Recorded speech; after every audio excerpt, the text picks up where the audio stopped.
Chapter 41 title jealousy. चुप रहो हरे मटर, तुमने फिर से मेरी इज्जत मिट्टी में मिला दी। आज मैं तुम्हें अच्छा सबक सिखाऊंगा।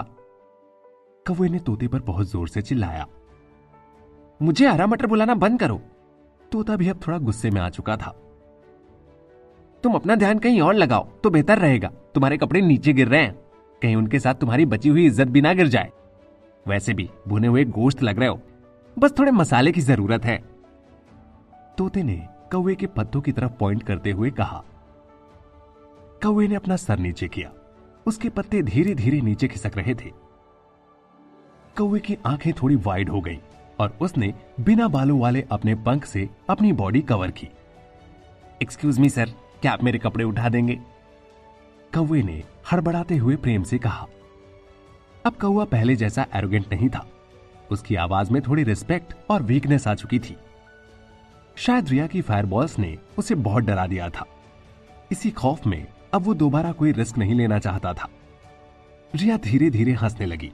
वो पत्तों के पास गई और उन्हें उठा लिया। काले कोयले, तुम्हारे कपड़े अब मेरे हाथ में हैं। मैं इन्हें तभी वापस करूंगी जब तुम मुझसे अच्छे से बिहेव करोगे। तुम्हें मुझसे प्रॉमिस करना होगा कि अब तुम मुझसे कभी भी कुछ उल्टा नहीं बोलोगे, हमेशा अच्छे से बात करोगे। अदरवाइज मैं तुम्हारे कपड़े अभी अपने साथ ले जाऊंगी।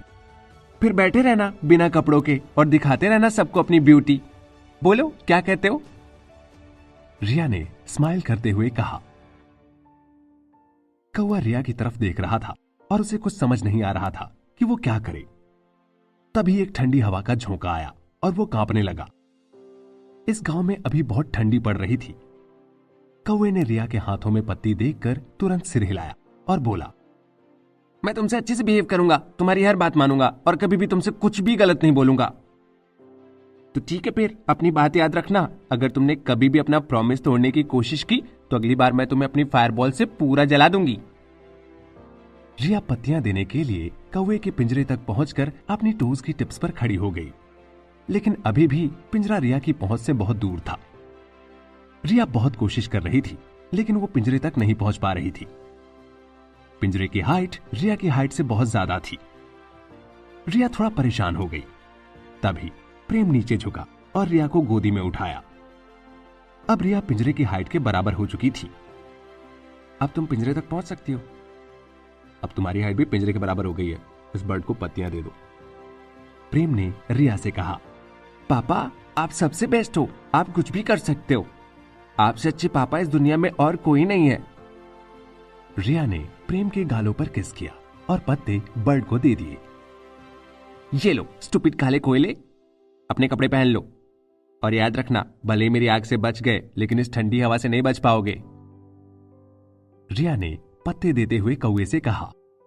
मैं तुम्हारा एहसानमंद रहूंगा। तुमने मेरी जान की परवाह करते हुए मुझे मेरे कपड़े वापस किए। मैं ये बात हमेशा याद रखूंगा। कौवे ने पत्ते रिया के हाथ से लेकर अपनी बॉडी को कवर करते हुए कहा।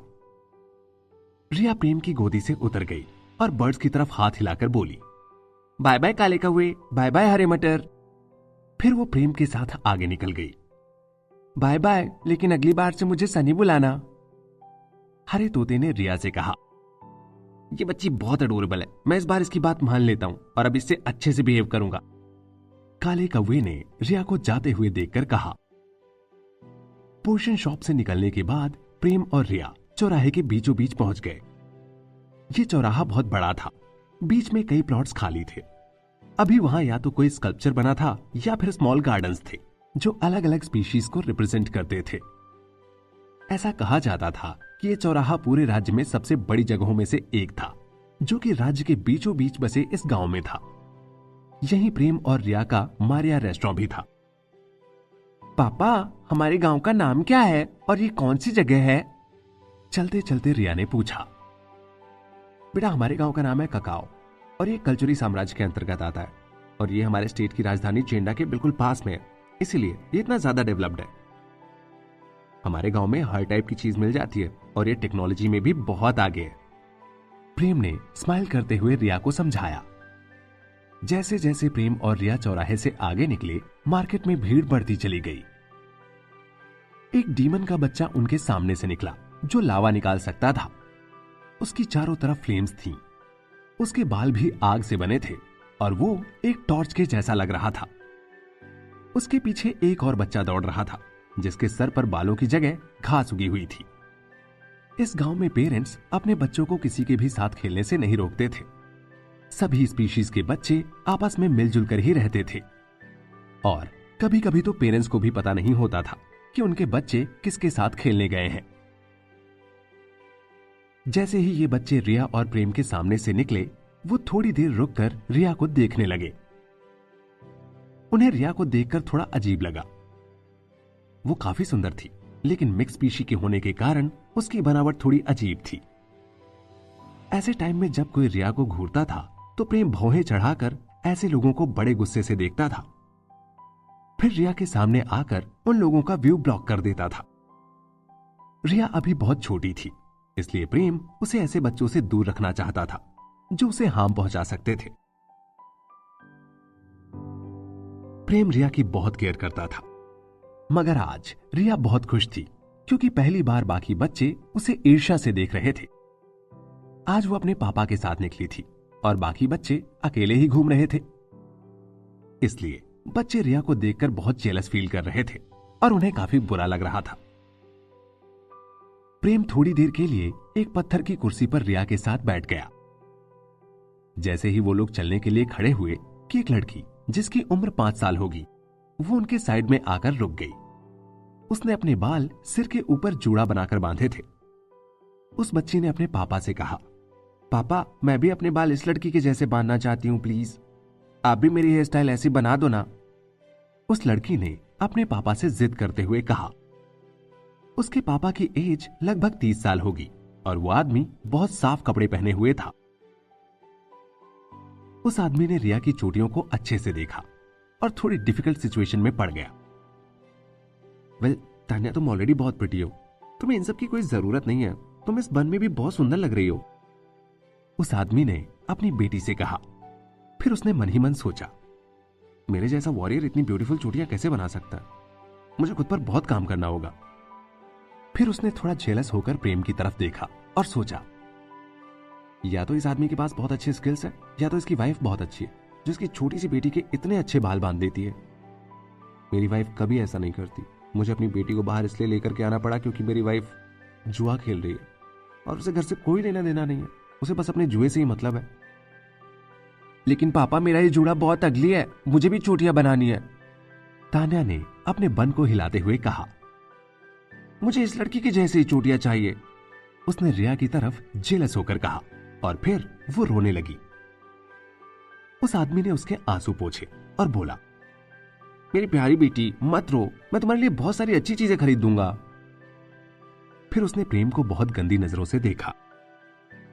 प्रेम ने उस आदमी को एक सिंपैथी वाला लुक दिया क्योंकि वो आदमी अपनी बेटी को कंफर्टेबल करने की कोशिश कर रहा था। ये मेरा ही बैड लक था कि कल मुझे रिया को भी ऐसे ही बन बनाकर बाहर घुमाने लाना पड़ा था।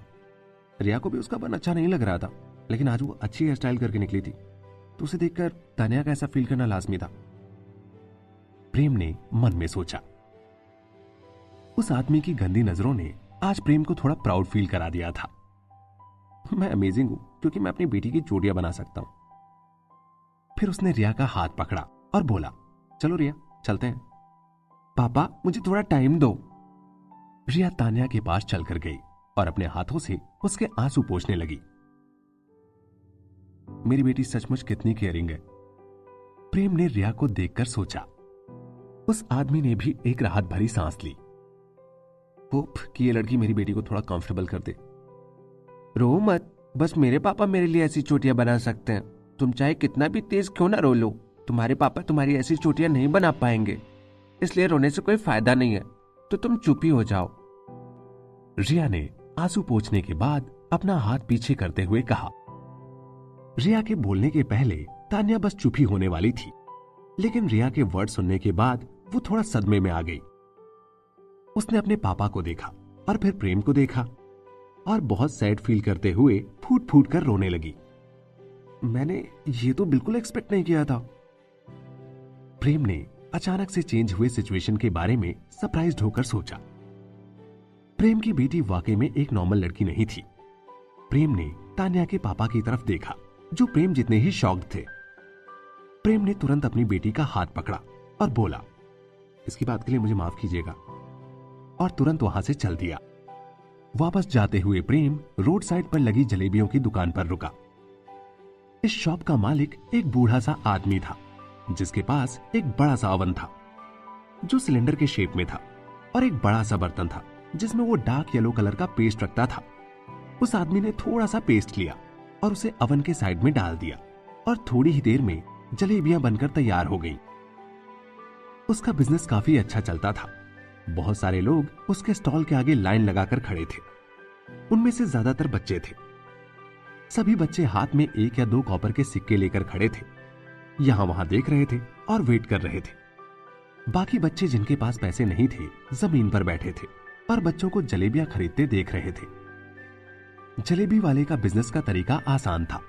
शायद वो दिन भर में 1000 जलेबियां आराम से बेच लेता होगा। भले ही वो सस्ती थी, लेकिन ये जलेबी वाला आराम से महीने के 30,000 कॉपर के सिक्के कमा लेता होगा। प्रेम को जलेबी वाले को देखकर अपनी पिछली लाइफ के एक बूढ़े आदमी की याद आ गई, जो समोसे बेचा करता था। तभी प्रेम को महेंद्र प्रताप की याद में देखने को मिला कि एक बार जब रिया नहीं मिल रही थी और महेंद्र उसे ढूंढने निकला, तो रिया भी इन्हीं बच्चों के जैसे जमीन पर बैठकर बाकी बच्चों को जलेबियां खरीदते हुए देख रही थी। प्रेम ने रिया का हाथ जोर से पकड़ा।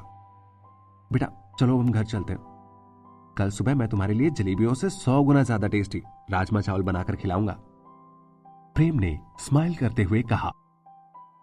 रिया ने भी बड़े प्यार से सिर हिलाया। थैंक यू पापा, आप जो भी फूड बनाते हो वो सबसे बेस्ट होता है। ये कहते हुए रिया प्रेम के साथ घर की तरफ चली गई।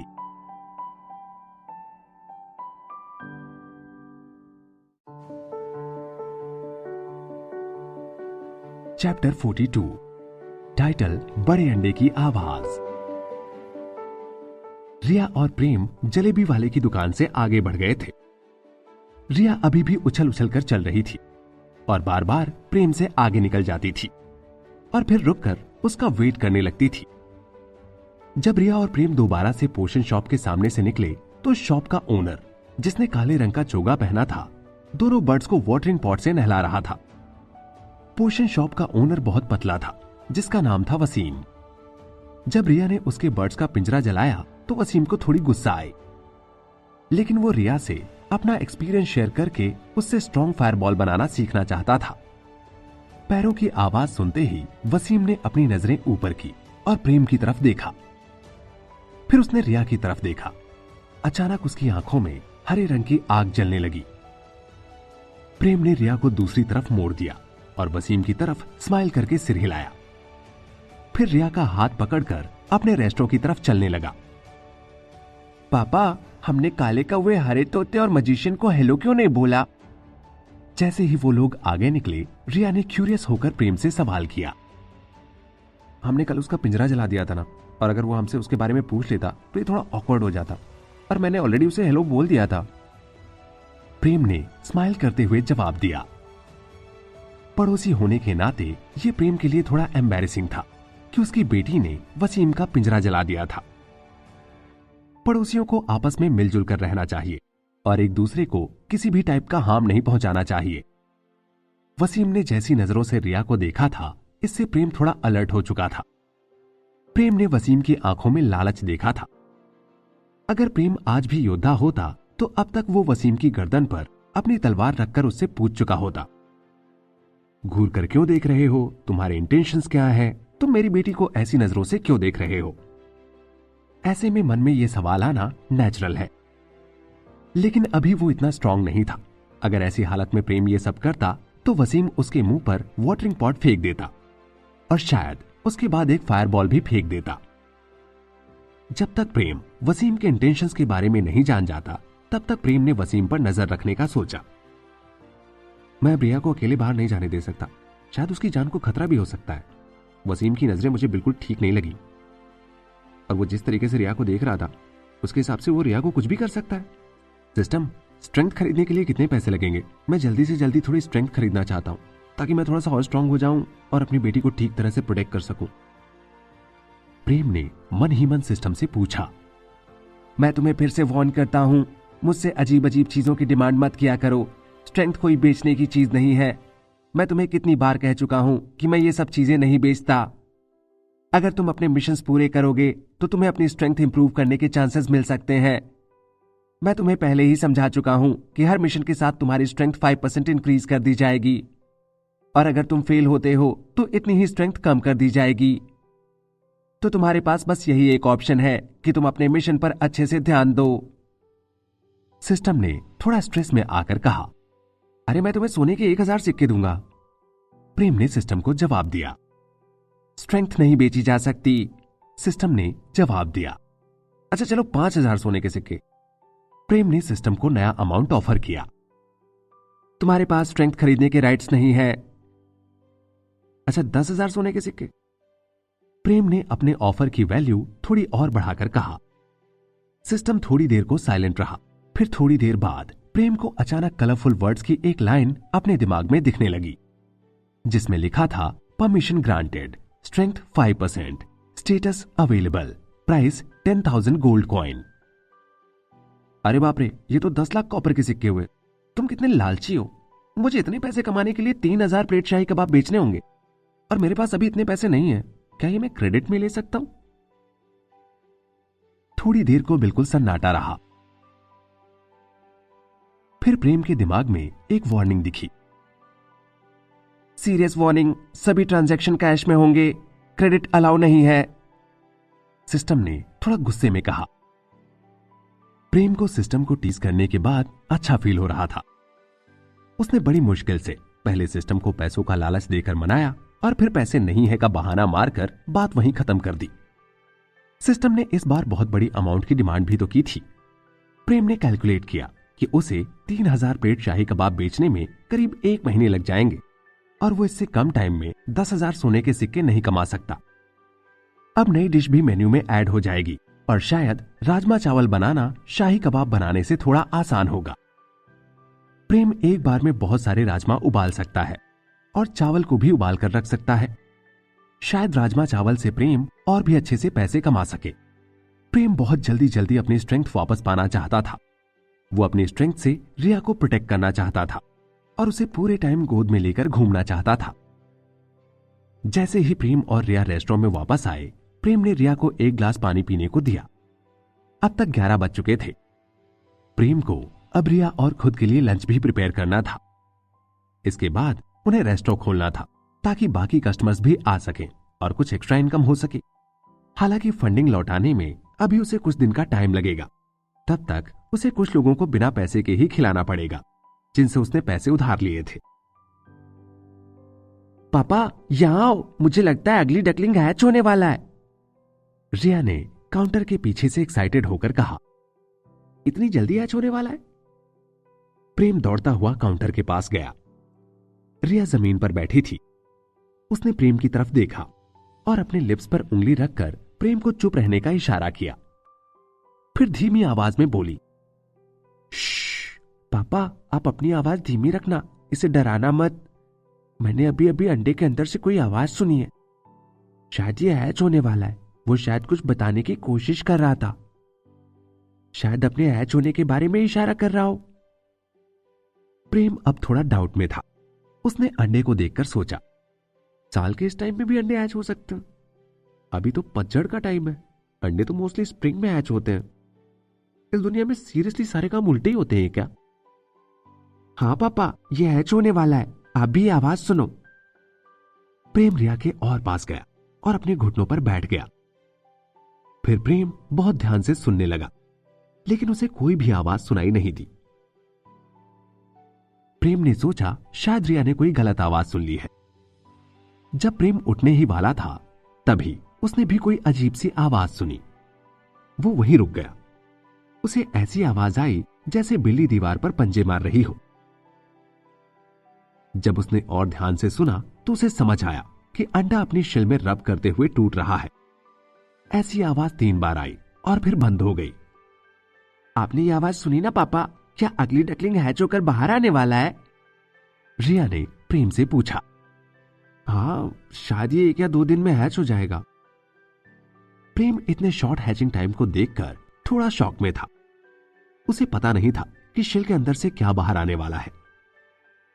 उसने खड़े होते हुए रिया के बालों में हाथ फेरा। मैं हमारे लिए लंच बनाने जा रहा हूं, तुम यहीं रुको और अंडे का ध्यान रखो, फिर हमें अपना रेस्टोरेंट भी तो ओपन करना है ना। ठीक है पापा। रिया ने अंडे को ब्लैंकेट से कवर किया और उसे शांत होकर देखने लगी। प्रेम और रिया अब अपना लंच कर चुके थे। प्रेम ने डिशेस धो ली और रेस्टोरेंट ओपन किया।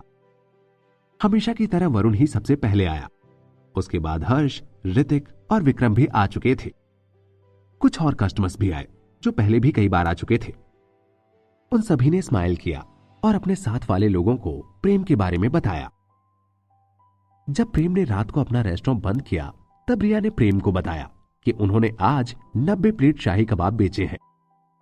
प्रेम दिन में इससे ज्यादा कबाब नहीं बना सकता था।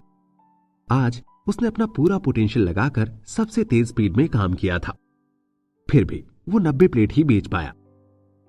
अगर वो क्राउड फंडिंग ना करता और ऐसे ही चलता तो शायद ही कभी वो अपना मिशन कंप्लीट कर पाता। हालांकि अब तो उसका मिशन कंप्लीट हो चुका था। उसे अब बस अपनी उधारी चुकानी थी। अच्छी रेपुटेशन के कारण प्रेम के अब रेगुलर कस्टमर्स बन चुके थे।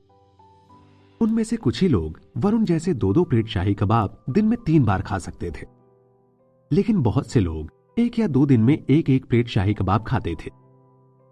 नहाने के लिए जाने से पहले रिया काउंटर के पास बैठी, अंडे को ब्लैंकेट से कवर किया और सीरियस होकर बोली, अगली डकलिंग अच्छे से सो जाओ और कल बाहर आ जाना, नहीं तो मैं तुम्हें अपनी फायरबॉल से जला दूंगी। फिर वो सीढ़ियां चढ़कर ऊपर चली गई। प्रेम टेबल साफ करते हुए ये सब सुन रहा था। उसने स्माइल करके सोचा, अगर अंडे के अंदर का क्रिएचर ये सब कुछ समझ रहा होगा तो अभी वो डर के कारण कांप रहा होगा कि एक तो मैं बाहर भी नहीं आया और मेरा नाम और स्पीशी पहले से डिसाइड कर ली गई है। दूसरा, मुझे बड़ा बस इसलिए होना है ताकि एक दिन ये बच्चे मुझे भूनकर भुना गोश्त खा ले। जब प्रेम रेस्टोरेंट साफ करके सीढ़ियों से ऊपर गया तो उसने देखा कि रिया ऑलरेडी सो चुकी थी। उसने रिया को प्यार से थपथपाया और फिर खुद नहाने गया। वो भी अपने स्लीप वेयर पहनकर अब सो चुका था। प्रेम ने अपनी आंखें बंद की और दिमाग में राजमा चावल का एक्सपीरियंस बैग खोल लिया। थोड़ी ही देर में उसने राजमा चावल बनाने की ट्रेडिशनल टेक्निक भी सीखी। प्रेम ने इंग्रेडिएंट्स की प्रोसेसिंग से लेकर कुकिंग तक की सारी मेथड सीख ली थी। सब कुछ अब उसके दिमाग में आ चुका था। अब बस प्रैक्टिकली इसे एक्सपीरियंस करने की जरूरत थी। सुबह उठकर प्रेम पहली बार रियल वर्ल्ड में राजमा चावल बनाने के लिए बेताब था। आखिर उसने रिया से कल राजमा चावल खिलाने का प्रॉमिस जो किया था, अगर वो कल ठीक से राजमा चावल बना लेता है तो उसके पास मेन्यू में 2 आइटम हो जाएंगे, जो कि उसके रेस्टोरेंट के लिए बहुत अच्छी बात होगी। अभी प्रेम को राजमा चावल के इंग्रेडिएंट्स का कॉस्ट भी देखना है ताकि वो राजमा चावल के रेट्स तय कर पाए। डिशेस के रेट्स तय करना प्रेम को थोड़ा कठिन काम लगता था, क्योंकि यहां कोई भी नई डिश के लिए ज्यादा पैसे देने को तैयार नहीं होता था। प्रेम थोड़ी देर बिस्तर पर लेटा रहा। तभी अचानक वो अपनी आंखें खोलकर बैठ गया। उसने सिस्टम से पूछा, सिस्टम, क्या तुम मुझे नया मिशन नहीं देने वाले हो?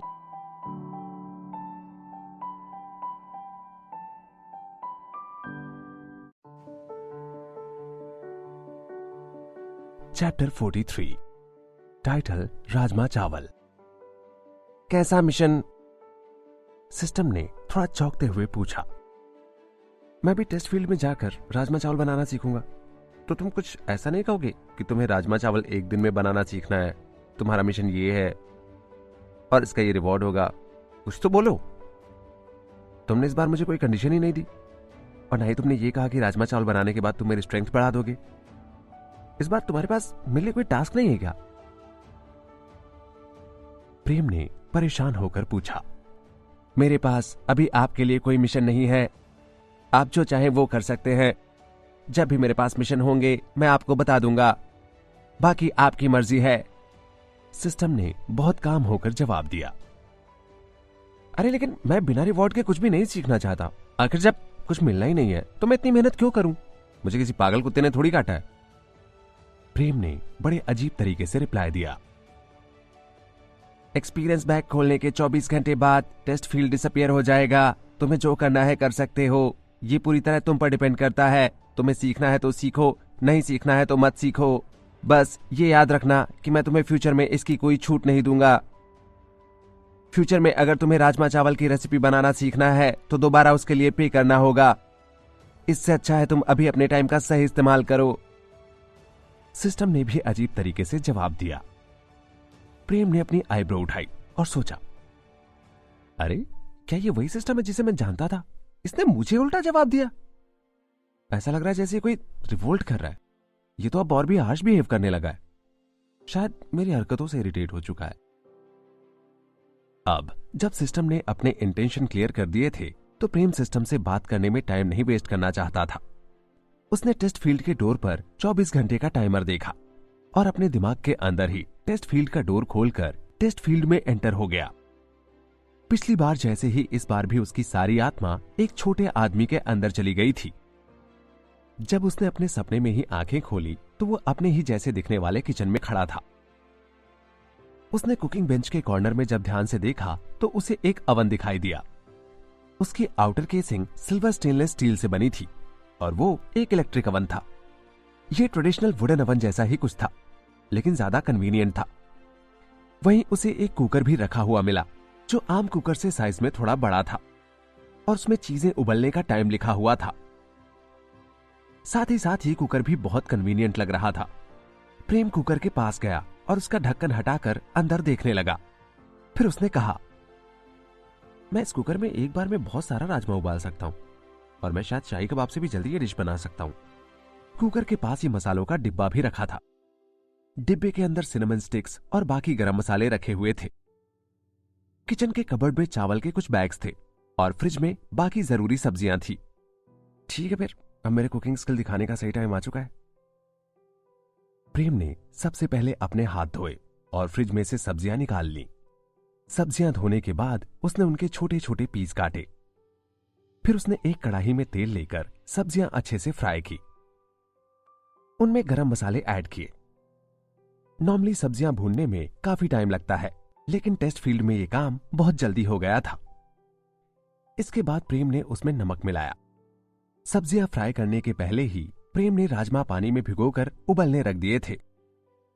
टेस्ट फील्ड में राजमा भी बहुत जल्दी फूलकर तैयार हो गए, वरना राजमा फूलने में 6 से 7 घंटे का टाइम लगता है। कुकर में राजमा उबलकर तैयार थे और सब्जियां भी अच्छे से पक चुकी थीं। उसने राजमा सब्जियों की कढ़ाई में डालकर थोड़ा सा पानी मिलाया और कढ़ाई की आंच तेज कर दी ताकि सब्जियों का पानी अच्छे से उबल जाए। फिर थोड़ी देर बाद राजमा को धीमी आंच पर पकने के लिए छोड़ दिया। थोड़ी ही देर में राजमा पककर तैयार हो गए थे। प्रेम अब चावल बनाने जा रहा था। इस दुनिया में वो चावल के आटे का इस्तेमाल तो कर चुका था, लेकिन चावल के साथ ये उसका पहला एक्सपीरियंस था। ये चावल शायद लाइफ एनर्जी वाले पानी के नहीं थे, ये नॉर्मल चावल के जैसे ही लग रहे थे। शाही कबाब बनाते टाइम हजारों बार प्रैक्टिस करने से प्रेम के कटिंग स्किल्स तो अच्छे थे ही, साथ ही अब वो किचन के सारे काम आसानी से करने में कैपेबल था। हालांकि चावल उबालने में भी थोड़ी मेहनत थी, क्योंकि पानी की क्वांटिटी कम या ज्यादा नहीं रखी जा सकती थी। कम रहेगी तो चावल जल जाएंगे और ज्यादा रही तो चावल गीले बनेंगे। सिस्टम प्रेम की स्ट्रेंथ धीरे धीरे वापस से बढ़ा रहा था, लेकिन अभी भी प्रेम पहले से बहुत वीक था। रेसिपी बनाते टाइम उसे बीच में थोड़ा रेस्ट करना पड़ा। कभी कभी तो वीकनेस के कारण उसकी बॉडी में क्रैम्प्स भी आ रहे थे। प्रेम जैसे तैसे अपने आप को मैनेज कर रहा था। वो अपने रेगुलर कस्टमर से प्रॉमिस कर चुका था कि कल वो उन्हें नई डिश ट्राई करने को देगा और उन्होंने उसे फंड्स दिए थे, तो उनकी रिक्वायरमेंट्स फुलफिल करना प्रेम के लिए बहुत जरूरी था। आखिर उसके रेस्टोरेंट की रेपुटेशन का सवाल जो था। फिर जब प्रेम ने चावल कुकर में डाले तो पानी बहुत मेजर करके डालना पड़ा और कुकर का ढक्कन लगाकर प्रेम चावल पकने का वेट करने लगा। उसने चावल के साथ थोड़ा सा घी भी डाल दिया था, जिससे चावल में से अच्छी खुशबू आए और चावल के दाने आपस में चिपके नहीं। चावल में थोड़ा सा नमक डालना भी प्रेम का अच्छा फैसला था, क्योंकि राजमा के अलावा अगर चावल में थोड़ा नमक ना डालें तो नमक की कमी सी लगती है और प्रेम अपने डिश के साथ कोई भी कॉम्प्रोमाइज नहीं करना चाहता था। जब प्रेम ने कुकर खोला तो चावल से पानी सूख चुका था। प्रेम पहली बार में ठीक से चावल नहीं उबाल पाया। चावल किनारों से जल चुका था। अभी उसे और भी इंप्रूव करने की जरूरत थी। अचानक उसे याद आया कि अपनी पिछली लाइफ में जब वो एक पंजाबी होटल में गया था तो उसने वहां राजमा चावल खाए थे। उसने राजमा चावल खाने के बाद उसकी कमियों और रिक्वायरमेंट्स के बारे में अपनी मैगजीन के फूड रिव्यू में लिखा था। अब उसे वही सब कमियां दूर करने और रिक्वायरमेंट्स फुलफिल करने की नौबत आ चुकी थी। प्रेम का चेहरा थोड़ा सा उदास दिखने लगा। अब हम जैसा बीज बोएंगे वैसे ही काटेंगे। प्रेम को ये लाइन से याद आई। प्रेम को अब समझ नहीं आ रहा था कि सबसे अच्छे राजमा चावल बनाने में उसे कितना टाइम और लगेगा। वो बहुत देर से लगातार प्रैक्टिस किए जा रहा था, लेकिन उसके हाथ कोई भी रिजल्ट नहीं लगा। वो बहुत काम था क्योंकि उसके साथ ऐसा पहली बार नहीं हो रहा था। शाही कबाब के टाइम भी उसे बहुत डिसअपॉइंटमेंट हाथ लगी थी, इसलिए उसे इस किचन में लंबे टाइम तक रहने की आदत हो चुकी है। उसे याद भी नहीं था कि उसने कितनी बार चावल उबाले होंगे। अपनी प्रैक्टिस के 30वें दिन जब प्रेम ने कुकर खोला तो चावल बहुत अच्छे से पके हुए थे। न उनमें पानी कम था और ना ही ज्यादा। इसके पहले वाले दिनों में राजमा के साथ भी यही दिक्कत आई। प्रेम से राजमा के मसाले या तो ज्यादा हो जाते थे या राजमा बिल्कुल फीका रह जाता था। लेकिन आज उसके राजमा भी एकदम परफेक्ट बने थे। उसने थोड़ी सी धनिया राजमा के ऊपर काटकर डाल दी और अब उसके गर्मा गर्म राजमा चावल तैयार थे। तो सिस्टम, इन राजमा चावल के बारे में तुम्हारा क्या ख्याल है? प्रेम ने सिस्टम से पूछा। तुम्हारी पिछली लाइफ में दिए गए कमेंट के अकॉर्डिंग पॉइंट 1, चावल बहुत अच्छी तरह से पके होने चाहिए, उसमें ना पानी कम होना चाहिए और ना ही ज्यादा। चावल का एक एक दाना अलग अलग होना चाहिए। पॉइंट 2, राजमा अच्छी तरह से उबले होने चाहिए। लाल रंग के राजमा ही यूज होने चाहिए और वो अंदर तक नरम हो जाने चाहिए। पॉइंट 3, सब्जी बनाते टाइम उसमें गरम मसाले बिल्कुल एक्यूरेट क्वांटिटी में यूज होने चाहिए और सब्जी का टेस्ट बहुत अच्छा होना चाहिए। कंग्रेचुलेशंस, तुमने सभी रिक्वायरमेंट्स फुलफिल कर दी हैं और राजमा चावल बनाने के स्किल को मास्टर कर लिया है।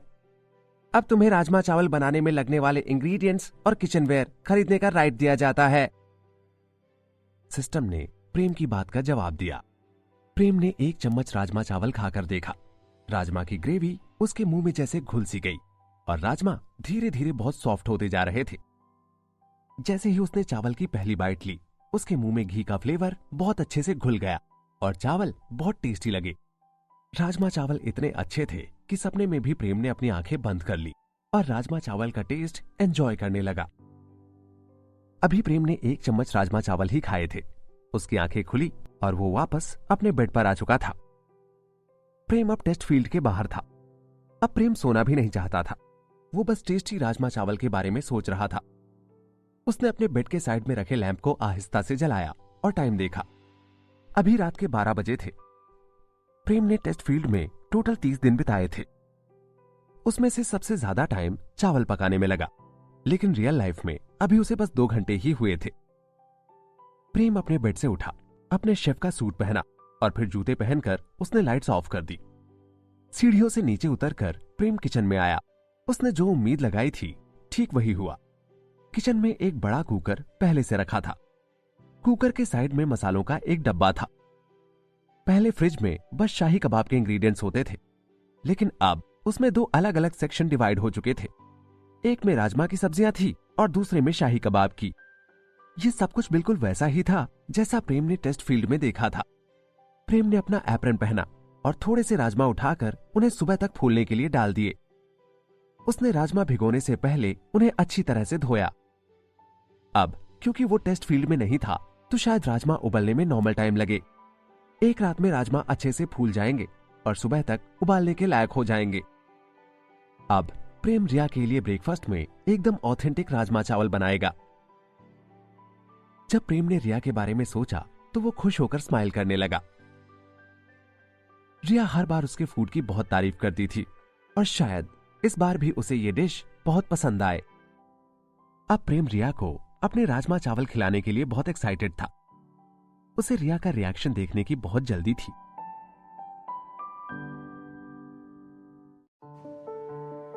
चैप्टर 44, टाइटल बेचारा अंडा।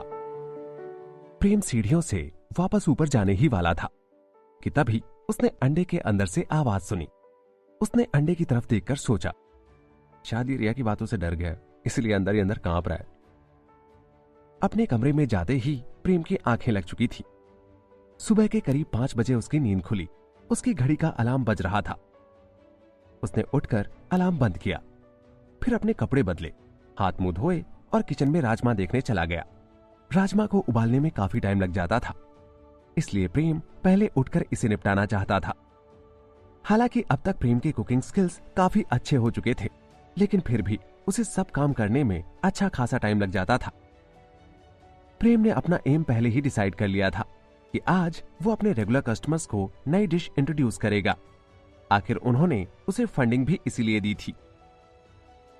अपनी प्रीवियस लाइफ में इतना चूजी होने के बाद भी प्रेम को अपने बनाए राजमा चावल काफी पसंद आए। प्रेम टेस्ट फील्ड में काफी सीरियस था और अभी भी उतना ही सीरियस है, क्योंकि राजमा चावल के साथ ये उसका पहला रियल लाइफ एक्सपीरियंस होने वाला था। उसे राजमा चावल के बारे में सोचकर थोड़ी थोड़ी टेंशन हो रही थी। राजमा पूरी रात के बाद भी ठीक तरह से भीगे नहीं थे, लेकिन वो ऐसी डिश को अपने रेगुलर कस्टमर्स को खिलाकर ट्राई करा सकता था और शायद रिया को भी खिला सकता था। वो तब तक इस डिश को मेन्यू में ऐड नहीं करना चाहता था जब तक कि सब कुछ परफेक्ट ना हो जाए। उसकी प्रीवियस लाइफ में उसने देखा था कि डिशेस का टेस्ट मेंटेन करना बड़े बड़े रेस्टोरेंट्स का रूल था, और अब यही प्रेम का रूल भी बन चुका था। प्रेम ने जैसे ही अपना एप्रन पहना, उसका चेहरा थोड़ा सीरियस हो गया। उसने एक बर्तन में राजमा निकाले और उनका पानी अलग किया। इसके बाद उसने राजमा कुकर में उबालने रखे और सब्जियां काटकर उन्हें मसालों के साथ फ्राई करने लगा। उसने अभी तक जितना भी सीखा था वो पूरी तरह से वही स्टेप्स और टाइम फ्रेम को फॉलो कर रहा था। सब्जियों को फ्राई करना इतना इजी टास्क नहीं था। प्रेम को मसालों की सही क्वांटिटी इस्तेमाल करनी थी, क्योंकि यहां वो कोई भी काम ट्रायल बेसिस पर नहीं कर सकता था। इस बार उसने बहुत नाप तौल कर चावलों में पानी ऐड किया और नमक और घी मिलाकर चावल उबलने रखे। इतना सब कुछ होने तक 7:05 हो चुके थे और प्रेम को रेस्टोरेंट ठीक 7:30 बजे ओपन करना था। लेकिन अब भी चावल ठीक तरह से पके नहीं थे। चावल पकने में लगभग 15 मिनट और थे। इधर रिया अभी तक उठी नहीं थी, जबकि वो हमेशा जल्दी उठ जाती थी और प्रेम को किचन में देखने आ जाती थी। प्रेम ने अपना एप्रन उतारकर अपने हाथ धोए और ये देखने चला गया कि रिया आखिर कर क्या रही है। रिया अपने बेड पर लेटी हुई थी, लेकिन वो अपनी पलकें थोड़ी थोड़ी हिला रही थी। वो बड़ी मुश्किल से अपनी स्माइल छुपाए थी। ऐसा लग रहा था जैसे रिया सोने का नाटक कर रही हो। अरे, ऐसा लगता है जैसे मेरी नन्ही गुड़िया अभी तक सो रही है, कैसे उठाऊं? प्रेम ने रिया के ऊपर हाथ फेरते हुए कहा। उसने खुद को थोड़ा सा परेशान दिखाने की कोशिश की। प्रेम हमेशा रिया के साथ बच्चों जैसी ही बातें करता था, ताकि रिया उसके साथ बहुत कंफर्टेबल रहे। प्रेम रिया को एक अच्छे पापा के साथ ही साथ एक अच्छा दोस्त भी देना चाहता था, जो रिया के साथ खेले और उसका मन भी बहला कर रखे। रिया ने अपनी आंखें थोड़ी सी खोली, प्रेम को देखा और फिर बंद कर ली। फिर उसने अपना सिर दूसरी तरफ घुमाकर कहा, छोटी परी ने कहा था कि पापा उसे किस करके उठाएंगे, लेकिन उसके पापा ने ऐसा नहीं किया, तो छोटी परी उनसे नाराज है और अभी तक सो रही है। ओह, तो अब समझ में आया, तो चलो फिर नन्ही परी को उठाते हैं। ये कहते हुए प्रेम ने रिया के चीक्स पर एक प्यारी सी किस दी। जैसे ही प्रेम ने रिया को किस किया, रिया ने तुरंत अपनी आंखें खोल ली। छोटी परी अब उठ चुकी है। उसने प्रेम के गले में अपने हाथ डाले और हंसते हुए खड़ी हो गई। फिर उसने प्रेम को कसकर पकड़ा और पूछा, पापा, जलेबियों से 100 गुना ज्यादा अच्छी वाली डिश रेडी हो गई है क्या?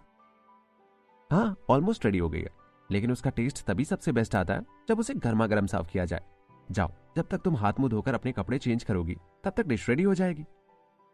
प्रेम बहुत खुश था। उसने रिया की ब्लैक ड्रेस की तरफ ध्यान से देखा। ड्रेस पहले से थोड़ी गंदी हो गई थी। दरअसल प्रेम उसे धोना भूल गया था और एक ही ड्रेस बार बार पहनकर रिया भी अब बोर हो चुकी थी। प्रेम ने अपने मन में सिस्टम से कहा, सिस्टम, मैं रिया के लिए एक पर्पल ड्रेस लेना चाहता हूं और वो थोड़ी क्यूट होनी चाहिए। मैं पेमेंट कैश में करूंगा। सिस्टम ने इस बार एक भी बात उल्टी नहीं बोली और ना ही उसने ये कहा कि मैं ये सब चीजें नहीं बेचता हूं। शायद सिस्टम समझ चुका था कि प्रेम को जिस चीज की जरूरत होती है उसके लिए वो कितना भी पे करने को तैयार रहता है। इसलिए अब बहस करने से कोई फायदा नहीं था और वैसे भी सिस्टम को तो सिर्फ अपने पैसों से मतलब था। प्रेम ने जैसे ही अपनी रिक्वायरमेंट सिस्टम के सामने रखी, तभी प्रेम के दिमाग में एक सोने के सिक्के से लेकर 500 सोने के सिक्कों तक की बहुत सारी ड्रेसेस दिखने लगी। सभी के अलग अलग डिजाइन और पैटर्न्स थे।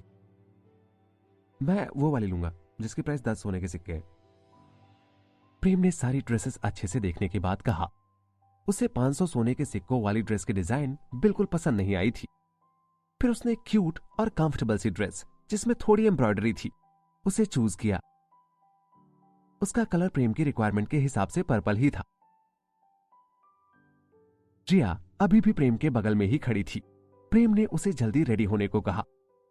रिया ने अपना सिर हिलाया और कहा, ठीक है पापा, मैं जल्दी से अपने कपड़े चेंज कर लेती हूं।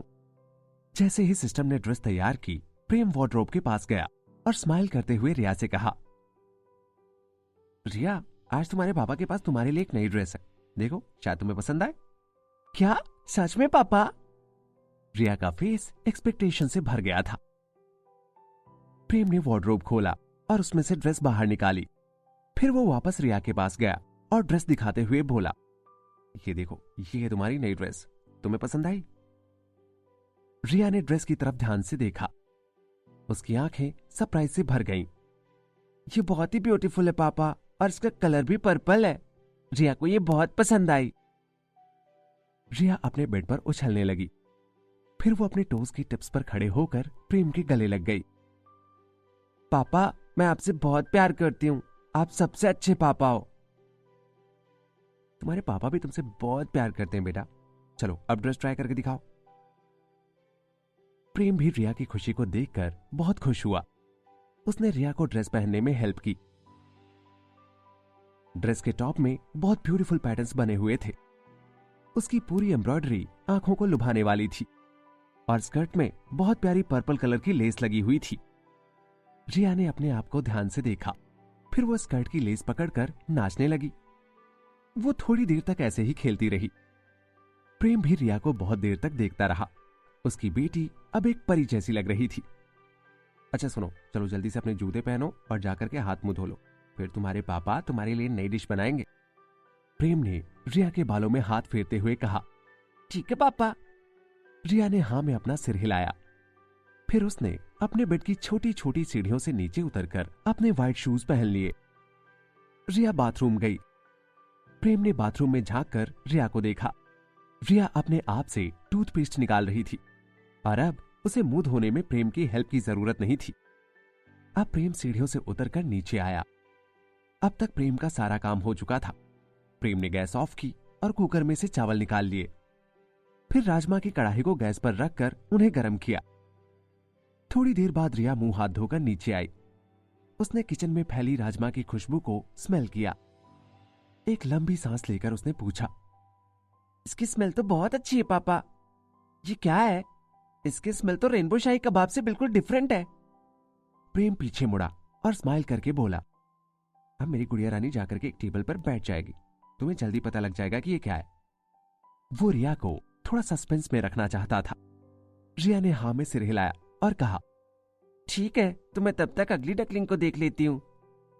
रिया काउंटर के पास रखे अंडे के बगल में बैठ गई। वो अंडे के बिल्कुल करीब जाकर उसमें से कुछ सुनने की कोशिश कर रही थी। अब उठ जाओ अगली डकलिंग, आज बाहर आ जाना, वरना मैं तुम्हें अभी रोस्ट कर दूंगी। सडनली शांत अंडे में से कुछ आवाज आई। ऐसा लग रहा था जैसे उसे रिया की बात समझ आ चुकी थी और वो थोड़ा सा डर गया था। ये हुई ना बात, अब अपनी शिल तोड़ दो, रिया ने बड़े एक्साइटमेंट से कहा। अब अंडे के अंदर की आवाज और तेज हो गई। ऐसा लग रहा था जैसे अंडा ऐसे ही रोस्ट नहीं होना चाहता। प्रेम ने किचन में खड़े खड़े अपना सिर खुजाया और सोचा, मेरी बेटी कितनी क्यूट है, लेकिन मुझे अंडे के अंदर वाले क्रिएचर के बारे में सोचकर बहुत दुख हो रहा है। बेचारे को अभी से इतना टॉर्चर झेलना पड़ रहा है। प्रेम ने एक प्लेट में चावल निकाले, उसके साइड में थोड़ी सी राजमा डाली और ऊपर से थोड़ी धनिया डालकर उसे गार्निश किया। फिर थोड़ी सी ग्रेवी उसके ऊपर डाल दी और अब ऑथेंटिक राजमा चावल बनकर तैयार थे। प्रेम किचन से राजमा चावल की प्लेट लेकर बाहर आया। रिया, तुम्हारी जलेबियों से 100 गुना अच्छी वाली डिश रेडी हो गई है, इधर आओ और अपने राजमा चावल ट्राई करके देखो। Chapter 45, title confused Saumya. आ रही हूं पापा। रिया दौड़कर प्रेम के पास गई और एक कुर्सी पर बैठ गई। उसे राजमा चावल से निकलने वाली स्टीम को देखने में बहुत अच्छा लग रहा था। राजमा चावल की खुशबू से रिया के मुंह में अब पानी आ गया था। रिया प्लेट से अपनी नजरें नहीं हटा पा रही थी। रिया अब जल्दी से जल्दी राजमा चावल टेस्ट करना चाहती थी। वो बार बार अपनी कुर्सी से झांककर सिर्फ राजमा चावल देख रही थी। प्रेम ने रिया के सामने प्लेट रख दी और एक चम्मच पकड़ाते हुए कहा, ध्यान से बेटा, ये अभी बहुत गर्म है और किनारे से खाना शुरू करो। ग्रेवी को ये किनारे वाले चावल में मिलाओ और फिर खाओ। प्लेट के बीच का खाना बहुत गर्म होता है। अगर बीच से खाओगे तो तुम्हारी टंग भी जल सकती है, इसलिए बीच से मत खाओ, किनारे से स्टार्ट करो। अब प्रेम थोड़ा स्माइल कर रहा था। ठीक है पापा, जैसा आप कहेंगे मैं वैसा ही करूंगी। मुझे तो बस अब राजमा चावल एंजॉय करने हैं। रिया ने चम्मच से किनारे के चावल एक जगह किए, उसमें थोड़ा राजमा और उसकी ग्रेवी मिलाई। ये बहुत ब्यूटीफुल है पापा। राजमा चावल को देखकर रिया बहुत खुश हो रही थी। राजमा में सारे मसाले अच्छे से मिले हुए थे। रिया ने जो फ्रेग्रेंस स्मेल की वो राजमा के मसालों की ही थी। अब उसे और जोरों की भूख लग गई थी। उसने राजमा चावल की फर्स्ट बाइट ली। राजमा चावल खाते ही रिया उसके टेस्ट में खो गई। थोड़ी ही देर में रिया की आंखें चमकने लगी। अब वो राजमा चावल में बिल्कुल खो चुकी थी। उसे अपने पापा की बनाई दूसरी डिश पहली डिश के जितनी ही अच्छी लगी। उसे समझ आ चुका था कि उसके पापा बहुत अच्छे शेफ हैं और वो जो भी डिश बनाते हैं वो सब बहुत अच्छी होती हैं। राजमा बहुत ही सॉफ्ट और चबाने में आसान है। ये राजमा तो बहुत ही सॉफ्ट और चबाने में इजी है। ये जलेबियों के जैसे नहीं है जिसे चबाने से मेरे दांत दर्द करने लगते थे। ये तो बहुत ही अच्छे हैं और जलेबियों से बहुत टेस्टी। रिया ने खाते हुए सोचा, राजमा में सबसे अच्छी चीज है इसके मसाले, जिनके कारण राजमा और भी जूसी लग रहे हैं। चावल के साथ राजमा बहुत अच्छा कॉम्बिनेशन दे रहे थे। ये तो सचमुच बहुत डिलीशियस है। मैं इसे डेली खा सकती हूँ और अब मेरे पास खाने के लिए 2 अलग अलग डिशेस हैं। कभी कभी मैं रेनबो शाही कबाब खाऊंगी और कभी कभी राजमा चावल। वाओ, मजा आ जाएगा। तो तुम्हें ये पसंद आया? कैसा लगा इसका टेस्ट? कहीं कोई खराबी तो नहीं है ना? प्रेम ने थोड़ा एक्सपेक्टेंट होकर पूछा। हाँ पापा, ये बहुत अच्छे हैं। ये जलेबियों से 100 गुना ज्यादा टेस्टी नहीं बल्कि 1000 टाइम्स ज्यादा टेस्टी है। इसे चू करना भी कितना इजी है। अब मुझे समझ आया कि जब आप मेरे साथ जलेबियां खा रहे थे तो आपको चबाने में इतनी प्रॉब्लम क्यों हो रही थी। उसने एक बड़ी बाइट ली और उसे धीरे धीरे चबाने लगी। उसका फेस खुशी से चमक रहा था। ये तो अच्छी बात है, अभी और भी रखें। तुम जितना चाहो उतना खा सकती हो। मैं अपनी प्यारी बेटी के लिए बहुत सारा फूड बनाकर दूंगा। बिल्कुल पेट भर कर खाओ। प्रेम ने रिया से कहा। प्रेम के चेहरे पर एक प्राउड स्माइल थी। रिया को खाते देखकर उसे ऐसा लगा जैसे कोई गिलहरी धीरे धीरे अपना खाना खा रही हो। खाते टाइम रिया के मुंह से चपचप की आवाज निकल रही थी। प्रेम ने बिना किसी रेस्ट के 30 दिनों तक लगातार टेस्ट फील्ड में राजमा चावल बनाना सीखे थे और उसे आधी रात में राजमा भिगोकर डालने पड़े थे ताकि वो अच्छे से फूल जाए। अगर राजमा को 6-7 घंटे पानी में ना डाला जाए तो वो उबालने के बाद भी अंदर तक सॉफ्ट नहीं होते। इसके अलावा प्रेम को सुबह 5 बजे ही राजमा चावल बनाने के लिए उठना पड़ा था, क्योंकि 7:30 बजे उसे रेस्टोरेंट ओपन करना था। इसलिए वो पहले से ही पूरी तैयारी करके रखना चाहता था। उसने आज की अपनी नींद भी सैक्रिफाइस की। खैर, अब उसका ये सैक्रिफाइस रंग ला चुका था। रिया को राजमा चावल बहुत अच्छे लगे। वो बहुत ज्यादा खुश थी। प्रेम रिया को हमेशा खुश रखना चाहता था, भले ही उसके लिए उसे कितनी भी मेहनत क्यों ना करनी पड़े। वो हमेशा रिया के चेहरे की मुस्कान को प्रोटेक्ट करना चाहता था। प्रेम वो हर काम करने को तैयार था जिससे रिया को खुशी मिले। इसलिए वो रिया की हर डिमांड पूरी करता था। प्रेम ने जैसे ही देखा कि रिया ने आधी प्लेट राजमा चावल खत्म कर लिए हैं, तो वो किचन में गया और अपने लिए भी 1 प्लेट राजमा चावल ले आया। जैसे ही उसने अपनी पहली बाइट मुंह में रखी, राजमा और चावल के अलग अलग फ्लेवर उसके मुंह में घुलने लगे। राजमा में इतने मसाले डाले जाने के बाद भी उसमें बहुत ज्यादा ऑयल का यूज नहीं था, इसलिए राजमा में ऑयली टेस्ट भी नहीं आ रहा था। राजमा की ग्रेवी और उसके मसालों से प्रेम के टेस्ट बड्स में गुदगुदी सी हो रही थी। उसे राजमा चावल खाकर बहुत अच्छी फीलिंग आ रही थी और चबाने के बाद भी मसालों का टेस्ट उसके मुंह में बना हुआ था। प्रेम की आंखें चमक उठी। ये तो बिल्कुल परफेक्ट है, मैंने खुद से ऐसे ही एक्सपेक्ट किया था। ये सब मेरी अपनी रिक्वायरमेंट्स की वजह से हुआ है कि आज मैं इतना अच्छा राजमा चावल बना पाया।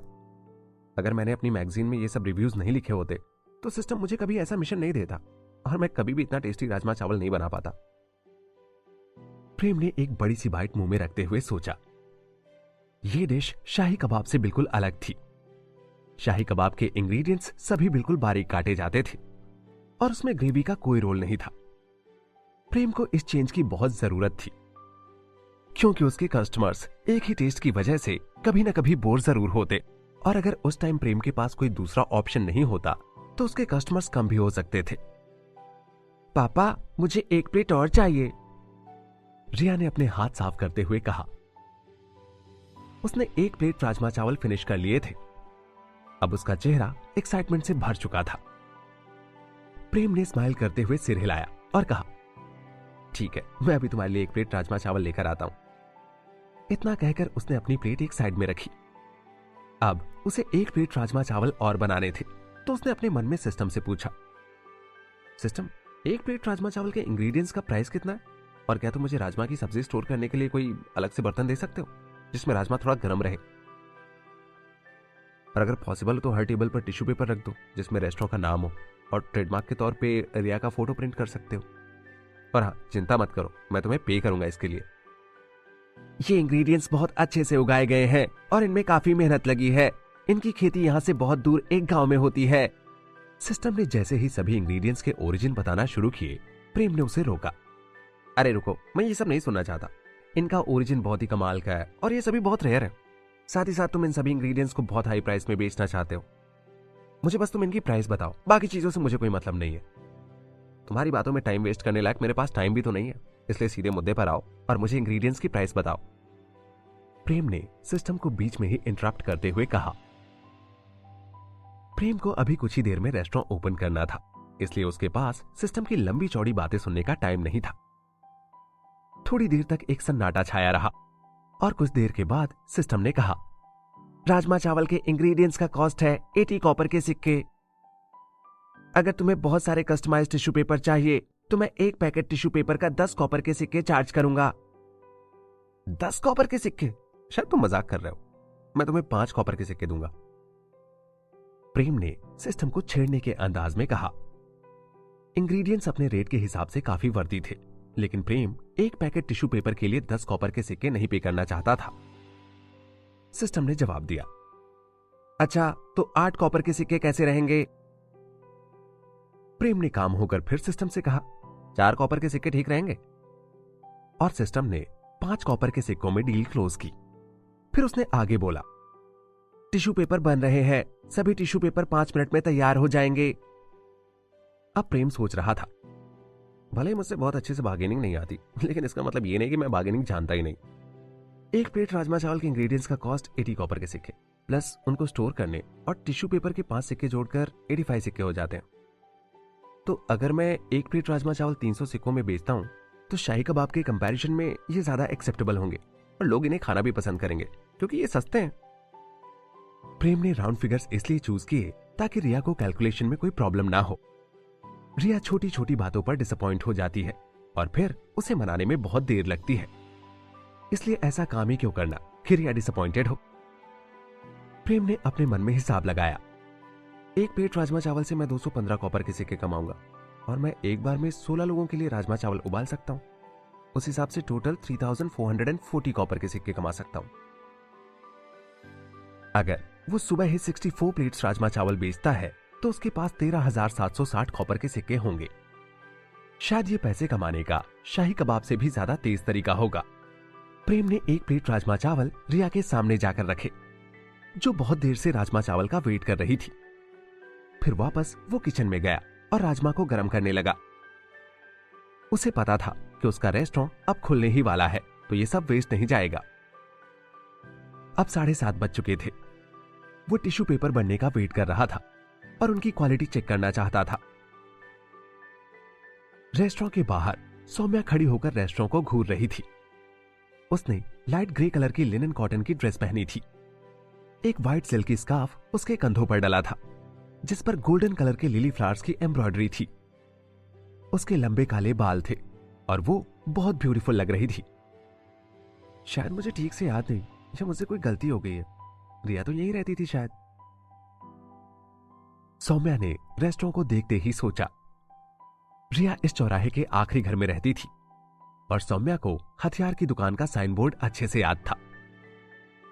जितना उसे याद था उस हिसाब से यहां एक बहुत खराब हालत वाला 2 मंजिला घर होना चाहिए था, जैसा कि 6-7 दिन पहले रिया से मिलते वक्त था। जबकि अब उसके सामने एक बड़ा सा रेस्टोरेंट था जिसमें एक बड़ी सी कांच की शीट लगी थी। टेबल और चेयर्स एकदम परफेक्टली जमे हुए थे और क्रिस्टल का झूमर भी लगा था। सौम्या ने इतना सब देखकर सोचा, इतना बड़ा रेस्टोरेंट आखिर यहां कब खुला? ये सब देखकर सौम्या बिल्कुल कंफ्यूज हो गई थी। मारिया रेस्टोरेंट, क्या ये वाकई? सौम्या मन ही मन सोचते हुए रेस्टोरेंट की तरफ बढ़ने लगी।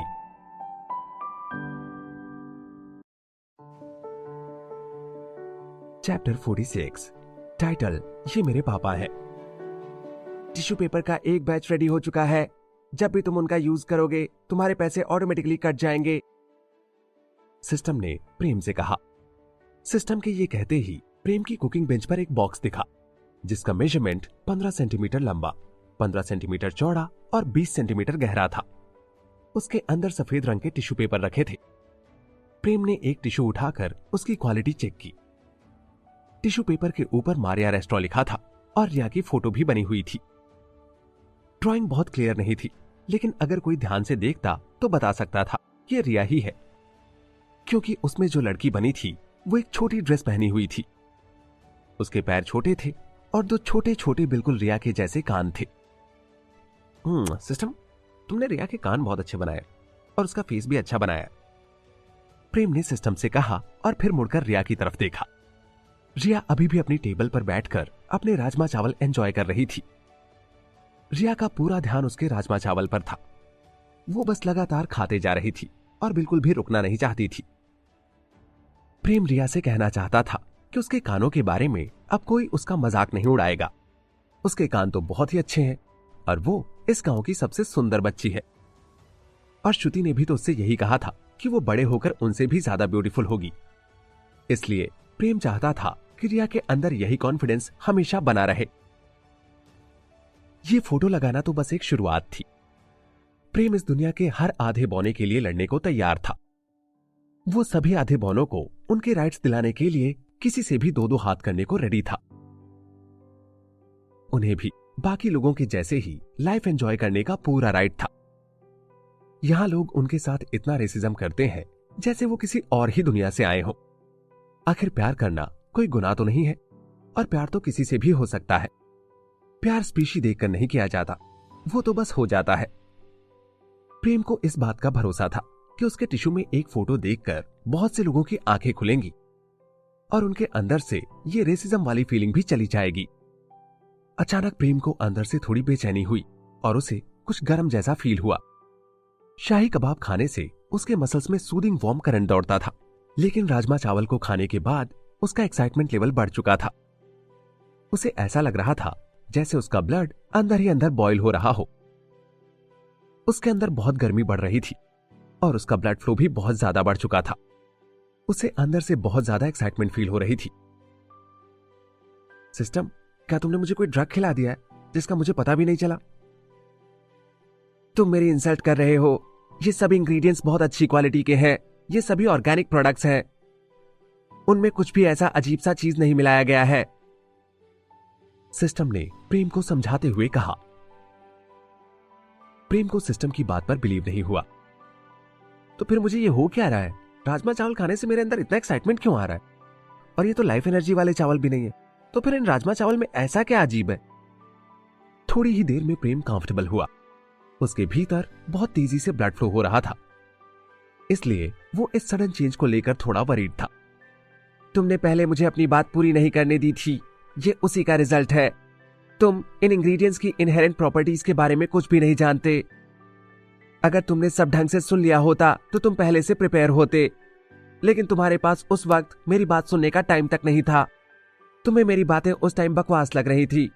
तुम्हारा इंटरेस्ट ही नहीं था तो फिर मैंने भी तुम्हें फोर्स नहीं किया। तुम बस अपने मन की करते हो, इसमें मेरी कोई गलती नहीं है। प्रेम ने अपनी आंखें चढ़ाई। उसने ऐसा एक्सपेक्ट नहीं किया था कि सिस्टम उसे ऐसा कुछ जवाब देगा। प्रेम ने थोड़ी देर तक सोचा और फिर बोला, राजमा चावल के कुछ इंग्रेडिएंट्स तो शाही कबाब में भी यूज हुए थे, तो उनकी तो शायद कोई प्रॉब्लम नहीं है। अब यह मत कहना कि राजमा नॉर्मल नहीं थे। कहीं नहीं, राजमा में तो कोई गड़बड़ नहीं है। क्या तुम राजमा किसी वियर्ड प्लेस पे उगाते हो? राजमा जिस जगह से आते हैं वो गोस्ट आइलैंड की गहराइयों में है। ये जगह डीमंस के हिस्से में आती है। मैं उस एरिया में ये राजमा उगाता हूं जहां कोई डीमन नहीं आता। पूरे दिन वहां एक्साइट करने वाला फॉग होता है और वहां करीब 12 घंटों तक सूरज की रोशनी आती है। रात में राजमा के बीन्स एक्साइट करने वाले एलिमेंट को अब्सॉर्ब कर लेते हैं और इसी कारण राजमा ब्लड में जाकर एक्साइटमेंट लेवल को बढ़ाता है। ह्यूमंस इसका इस्तेमाल अपने ब्लड फ्लो को स्मूथ रखने के लिए करते हैं। जो स्पीशीज जितनी वायलेंट होगी उस पर इनका उतना ही स्ट्रॉन्ग असर होगा। हालांकि इसका कोई भी नेगेटिव इफेक्ट नहीं है, तो घबराने की कोई जरूरत नहीं। ये राजमा खाने से किसी को कोई नुकसान नहीं हो सकता। बस ये जिस जगह से बिलोंग करते हैं तो वहां की प्रॉपर्टीज के कारण ये चेंजेस होते हैं और कुछ भी नहीं। प्रेम ने सिर हिलाया। अच्छा, तो ये बात है, अब मैं समझ गया। फिर प्रेम ने जैसे ही इस असर के बारे में सोचा तो उसे थोड़ा एम्बैरेस्ड फील हुआ। थैंक गॉड मुझे ये पता चल गया। अगर किसी लड़की ने राजमा चावल खाने के बाद मुझसे ये पूछा होता कि क्या मैंने उसे कोई ड्रग दे दिया है, तो मैं उसे क्या रिप्लाई देता? क्योंकि सेम एक्साइटमेंट तो उसको भी फील होगा ना। कहीं इनकी वजह से मेरे रेस्टोरेंट की रेपुटेशन ना खराब हो। इतने में रिया ने अपने राजमा चावल खा लिए थे। पापा, मुझे फिर से अंदर थोड़ा हॉट फील हो रहा है, रिया ने प्रेम से कहा। प्रेम जल्दी से अपनी बेटी के पास दौड़ कर गया। जब से सिस्टम ने बताया था कि राजमा का कोई भी नेगेटिव असर नहीं है और उससे किसी को भी कोई नुकसान नहीं होगा, तब से प्रेम अब उतनी चिंता नहीं कर रहा था। जब प्रेम ने रिया के गाल लाल होते देखे तो प्रेम ने थोड़ी देर सोचा और फिर बोला, बेटा तुम अपनी फायरबॉल बनाने की कोशिश करो। शायद लास्ट टाइम जैसा इस टाइम भी तुम्हारी बॉडी की सारी हीट बाहर निकल जाए। इससे पहले रिया जब शाही कबाब खाने के बाद अनकंफर्टेबल हुई थी तो फायरबॉल बनाने से उसका काम बन गया था। लेकिन इस बार केस थोड़ा अलग था, क्योंकि प्रेम को एक्साइटेड करने वाले एलिमेंट के बारे में ज्यादा कुछ नहीं पता था। फिर भी उसने रिया को फायरबॉल बनाने को कहा। रिया ने अच्छे बच्चों के जैसा सिर हिलाया और कहा, ठीक है पापा, जैसा आप बोलो। फिर रिया ने अपने हाथ ऊपर उठाए और अपनी दोनों मुट्ठियां खोल दी। अचानक ब्लूइश वॉयलेट फायर उसके हाथों पर दिखने लगी। इस बार आग की हाइट पहले से डबल थी और वो 1 मीटर ऊपर तक जा रही थी और बहुत वायलेंट होकर डांस कर रही थी। इस बार की आग बहुत अनस्टेबल थी। प्रेम को थोड़ा शॉक सा लगा। इस बार की आग ज्यादा वायलेंट, डार्क और ज्यादा बड़ी लग रही थी। जैसे ही रिया को फ्लेम निकलती दिखी, उसका चेहरा धीरे धीरे नॉर्मल हो चुका था। प्रेम और रिया के चारों तरफ की हवा बहुत गर्म हो चुकी थी और इस बार की आग पहले से बहुत भयानक थी। आग, वापस आ जाओ, रिया ने आग के इस भयानक रूप को देखकर कहा। जैसे ही उसने अपने दोनों हथेलियों को हल्का सा फोल्ड किया, आग की लपटें धीरे धीरे कम होने लगी। फिर एक फायरबॉल रिया के हाथों में आ गई। मेरी बेटी वाकई में जीनियस है। प्रेम रिया को अपनी फायरबॉल से खेलता देखकर प्राउड फील कर रहा था। तभी रिया ने अपनी मुट्ठी बंद कर ली और फायरबॉल गायब हो गई। ऐसा लग रहा था जैसे एक्साइट करने वाले एलिमेंट ने रिया के फायरबॉल की पावर इंप्रूव कर दी हो। लेकिन अभी भी इस चीज को ठीक तरीके से टेस्ट करना बाकी था। अभी प्रेम रिया को इस पार को कंट्रोल करना सिखाना चाहता था, क्योंकि शायद हर बार वो इसे कंट्रोल ना कर पाए। इसलिए प्रेम ने तय किया कि वो रिया को और भी ट्रेन करेगा। जब प्रेम पूरी तरह से श्योर हो गया कि रिया ठीक है, तो उसने उसके बालों में 2 छोटे छोटे फाउंटेन जैसी चोटियां बनाई। रिया को ये हेयर स्टाइल भी बहुत पसंद आई। रिया की खुशी देखकर ऐसा लग रहा था जैसे अब वो लंबे टाइम तक ऐसी ही हेयर स्टाइल रखेगी और अब इसे चेंज नहीं करेगी। रिया को दिन ब दिन अपने पापा से और भी प्यार होता जा रहा था। अब उसके पापा उसे किसी भी बात पर डांटते या रोकते नहीं थे, बल्कि हमेशा नए नए फूड खाने को देते थे। प्रेम ने कॉम को वापस ड्रॉर में रखा और टाइम देखने लगा। अब 7:30 से थोड़ा ज्यादा टाइम हो चुका था, तो प्रेम रेस्टोरेंट के डोर की तरफ गया। उसने पहले ताला खोला और फिर दरवाजे खींचकर खोल दिए। अचानक सामने एक लड़की को देखकर प्रेम थोड़ी देर को फ्रीज हो गया।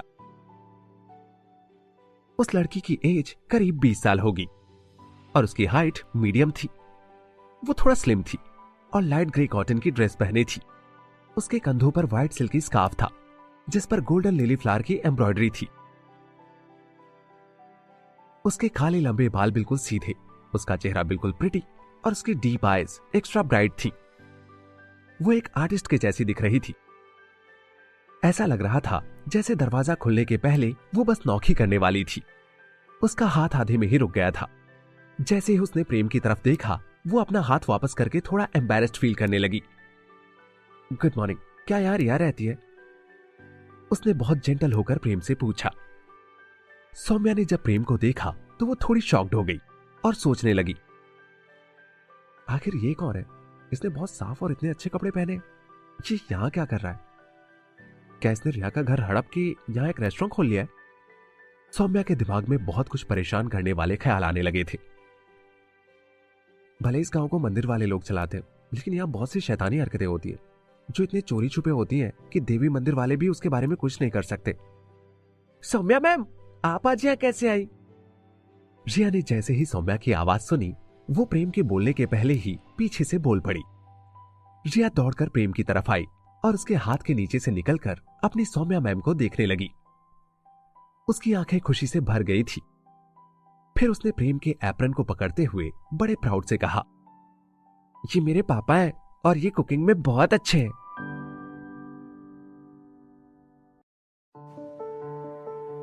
चैप्टर 47, टाइटल ककाओ की टीचर। सौम्या को रिया की आवाज सुनकर बहुत अच्छा लगा, लेकिन जैसे ही उसने गर्दन नीचे करके रिया की तरफ देखा तो वो एकदम से शॉक हो गई। रिया आज एक ब्यूटीफुल पर्पल ड्रेस पहनी हुई थी जिसमें गोल्डन रेड एम्ब्रॉयडरी के फ्लावर थे। उसकी दो छोटी छोटी सी चोटियां बहुत बेहतर ढंग से बनाई गई थी और उसका क्लीन फेस खुशी से भरा हुआ था। रिया में इतने चेंजेस देखकर सौम्या को थोड़ा अजीब लगा। उसके दिमाग में बहुत सारी चीजें एक साथ चलने लगी। उसने सोचा कि रिया के पास इतना सब कुछ मैनेज करने के पैसे कहां से आए।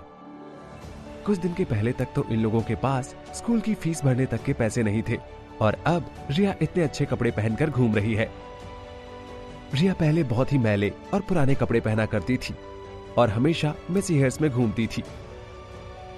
उसे देखकर सौम्या को बहुत दुख होता था, लेकिन अब वो एक प्रिंसेस के जैसी रहती है। उसे देखकर सौम्या को सरप्राइज और रिलीफ दोनों फील हुआ। उसे जिस चीज ने इन सबसे ज्यादा सरप्राइज किया वो था उसके सामने खड़ा आदमी जो कि रिया के पापा थे। और अभी तक जितना सौम्या को याद था, रिया के पापा बहुत बीमार रहते थे। जब सौम्या ने उन्हें आखिरी बार देखा था तो वो बहुत गंदे और पुराने कपड़े पहने हुए थे। उनके पूरे चेहरे पर बाल थे और वो लंगड़ा कर चलते थे। लेकिन अब उनके अंदर बहुत सारे चेंजेस हो चुके हैं। वो पहले से अच्छे कपड़े पहनते हैं और काफी हेल्दी लग रहे हैं। और तो और उन्होंने अब अपना घर भी बहुत सुंदर बना लिया था और उसी में एक ग्रैंड रेस्टोरेंट भी ओपन किया था। सौम्या को समझ नहीं आ रहा था कि अचानक कैसे उनमें ये ड्रामेटिक चेंजेस आए, लेकिन फिर भी उसने बहुत अच्छे से प्रेम को ग्रीट किया। आपसे मिलकर अच्छा लगा। मैं सौम्या हूं। मैं रिया को स्कूल में मैथ्स पढ़ाती थी। मैंने कई दिनों से उसे स्कूल में देखा नहीं, तो सोचा उससे एक बार मिल लूं और उसके हालचाल ले लूं। इसलिए आज मैं स्कूल जाने से पहले सीधा यहां आ गई। आई होप कि आप सब लोग ठीक होंगे। कोई परेशानी तो नहीं है ना?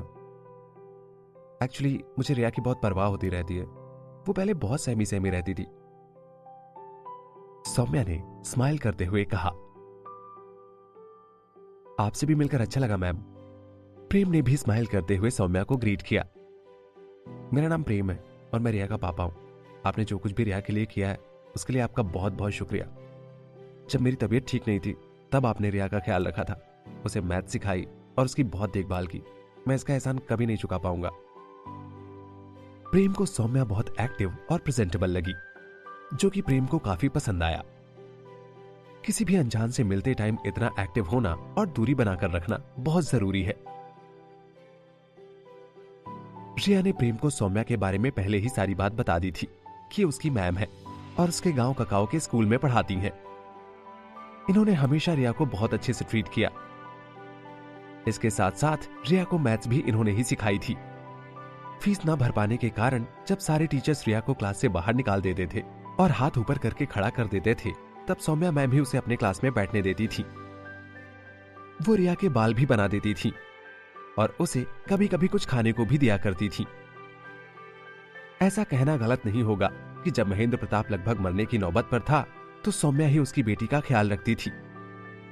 और रिया के अंदर जितनी भी इनोसेंस है, ये सौम्या की वजह से ही प्रोटेक्ट हो पाया।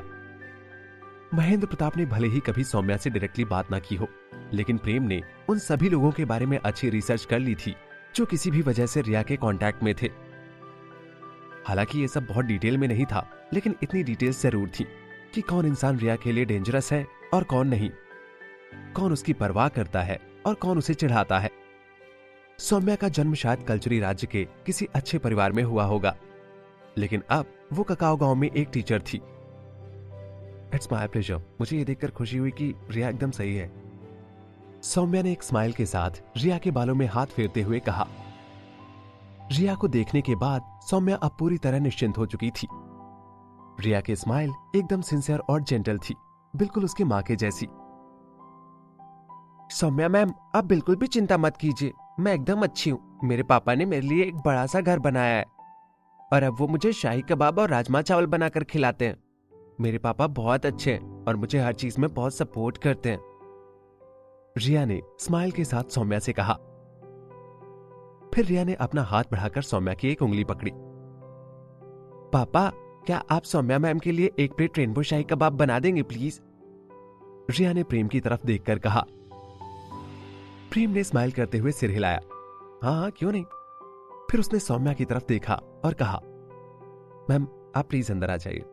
अगर आपने अभी तक ब्रेकफास्ट नहीं किया है तो आज मुझे आपके लिए ब्रेकफास्ट बनाने का चांस दीजिए एंड मैं आपको डिसअपॉइंट नहीं करूंगा। सौम्या थोड़ा हेजिटेट हुई। ये बात सही थी कि उसने अभी तक ब्रेकफास्ट नहीं किया था, लेकिन वो यहां बस रिया को देखने आई थी और उसे यहां से स्कूल पहुंचने में 20 मिनट का टाइम लग जाएगा।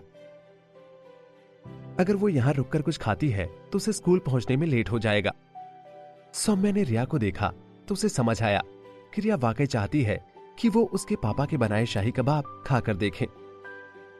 उसका दिल पिघल गया और उसने सिर हिलाकर कहा, ठीक है, फिर मैं एक प्लेट रेनबो शाही कबाब खाना चाहूंगी।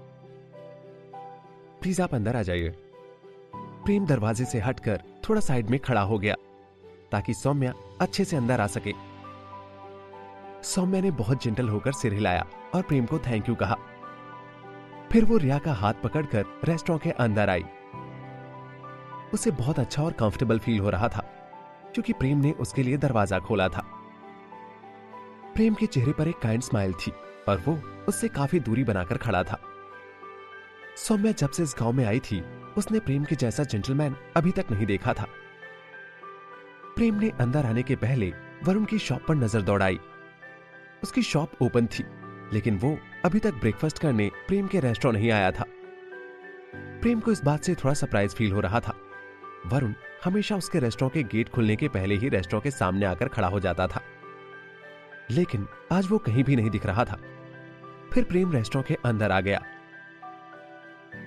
सौम्या ने रिया का हाथ पकड़े पकड़े रेस्टोरेंट को अच्छे से देखा। रेस्टोरेंट बहुत अच्छे से डेकोरेटेड था, जिससे सौम्या और भी कंफर्टेबल हो गई थी।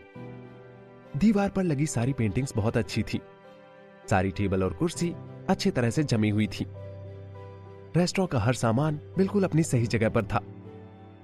रेस्टोरेंट और उसका झूमर भले ही बहुत बड़ा था, लेकिन फिर भी सौम्या को बहुत कंफर्टेबल फील हो रहा था।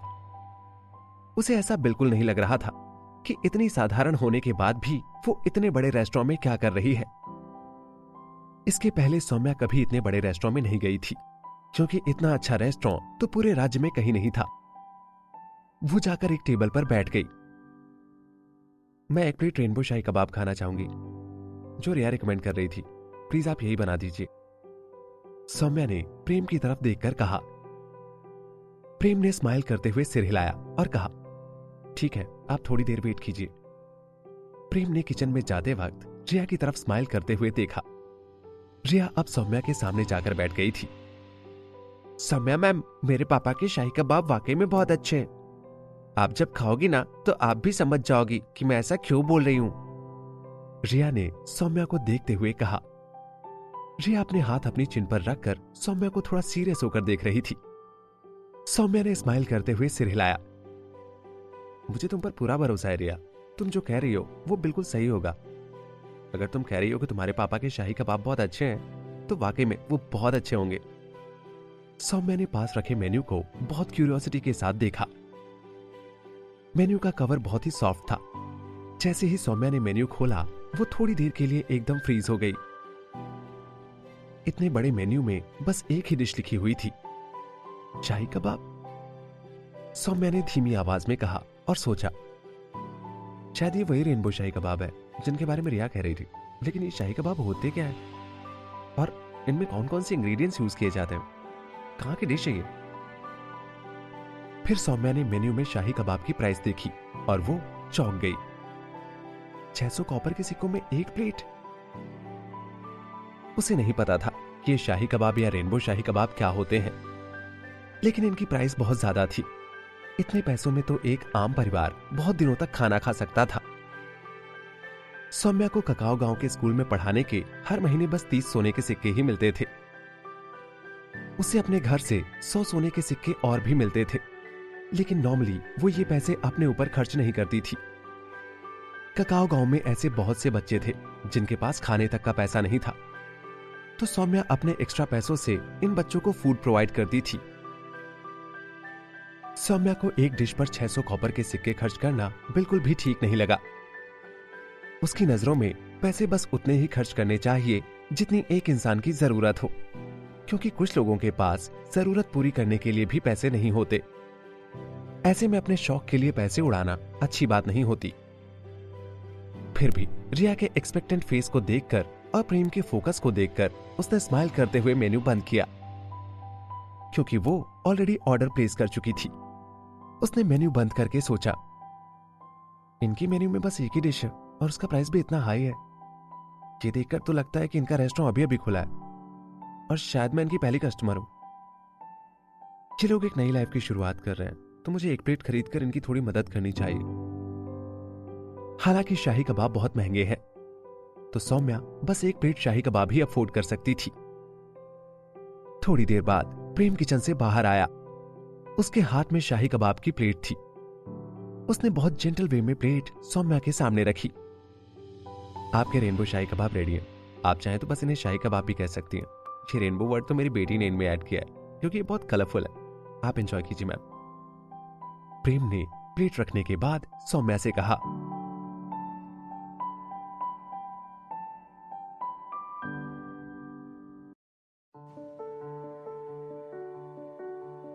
चैप्टर 48, टाइटल, क्या तुम्हारी कोई गर्लफ्रेंड है?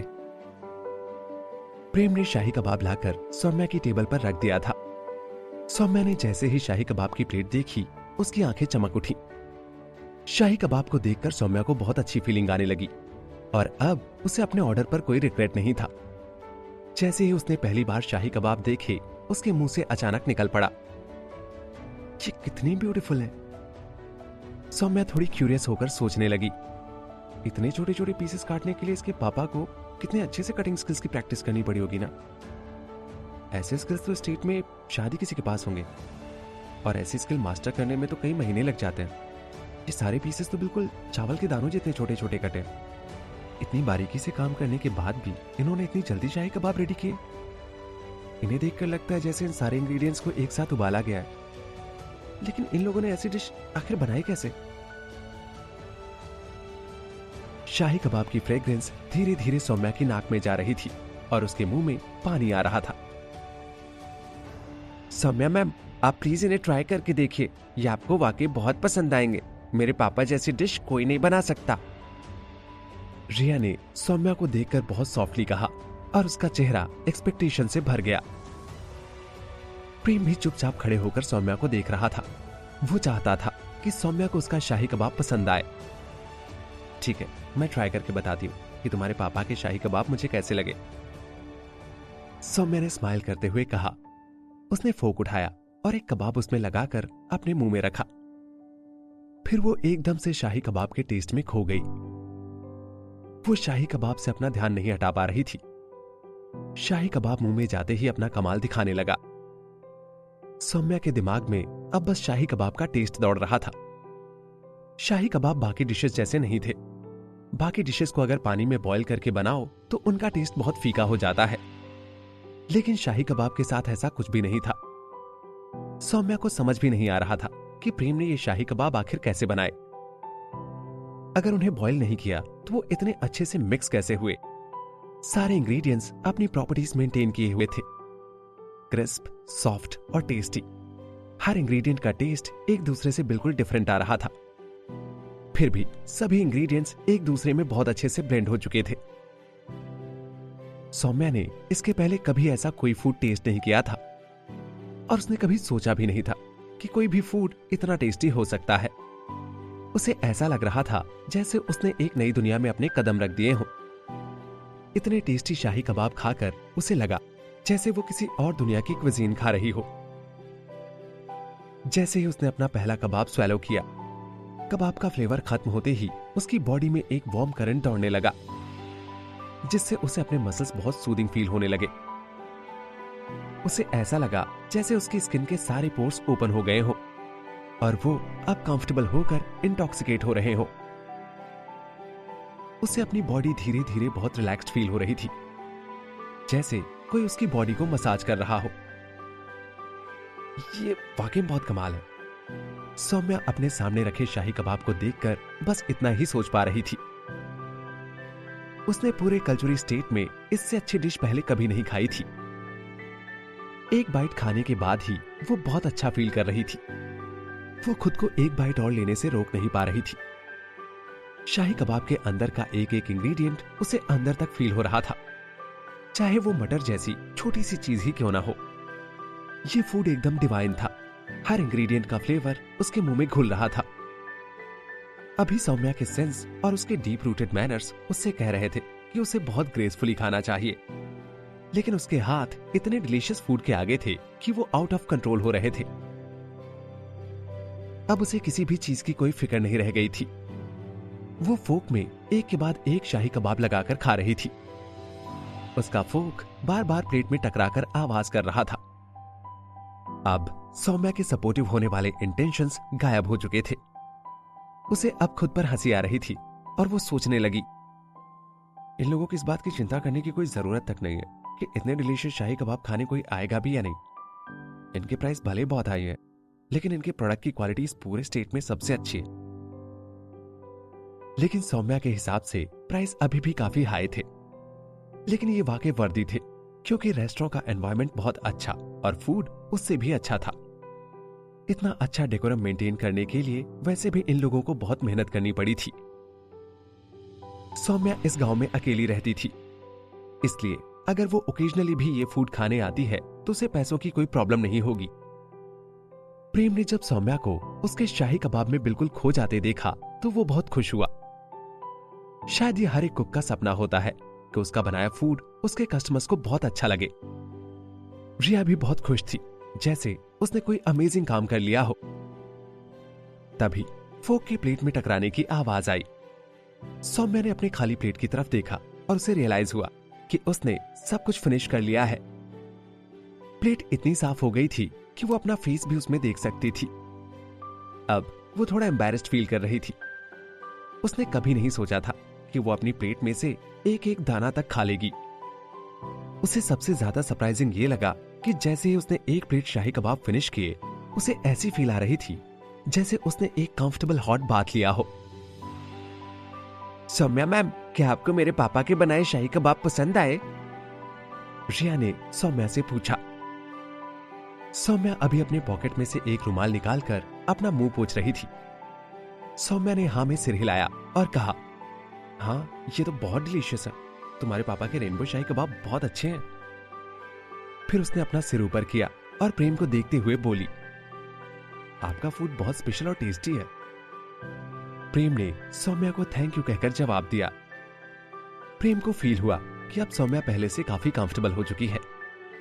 सौम्या मैम, रेनबो शाही कबाब के अलावा पापा के राजमा चावल भी बहुत अच्छे हैं। आप एक प्लेट वो भी ट्राई करके देखिए। रिया ने अपनी टीचर को देखते हुए रिकमेंड किया। सौम्या ने टाइम देखा। अब 8:10 हो चुके थे। सौम्या का बहुत मन था कि रिया ने उसे जो फूड रिकमेंड किया था वो उसे खाकर देखे, लेकिन उसने स्माइल करते हुए सिर हिलाया और कहा, थैंक यू, लेकिन अभी मुझे काम पर जाना है, मैं नेक्स्ट टाइम जरूर ट्राई करूंगी। फिर उसने अपना पर्स बाहर निकाला। अब रिया थोड़ी सी डिसअपॉइंटेड हो गई थी। अब उसे नेक्स्ट टाइम तक अपनी टीचर के आने का वेट जो करना था। मैम, आज के कबाब आपके लिए एक छोटा सा गिफ्ट था, ये हमारी तरफ से एक्सेप्ट कीजिए प्लीज। प्रेम ने सौम्या को देखकर कहा। तभी प्रेम के दिमाग में सिस्टम की आवाज आई, मैं तुम्हें सजेस्ट करता हूं कि तुम्हें ऐसा कभी नहीं करना चाहिए। किसी को भी अपना फूड क्रेडिट पर मत दो, इससे तुम्हें बहुत लॉस हो सकता है। अगर तुम ऐसे ही लोगों को फ्री में अपना फूड देते रहे तो तुम अपना रेस्टोरेंट कैसे चलाओगे?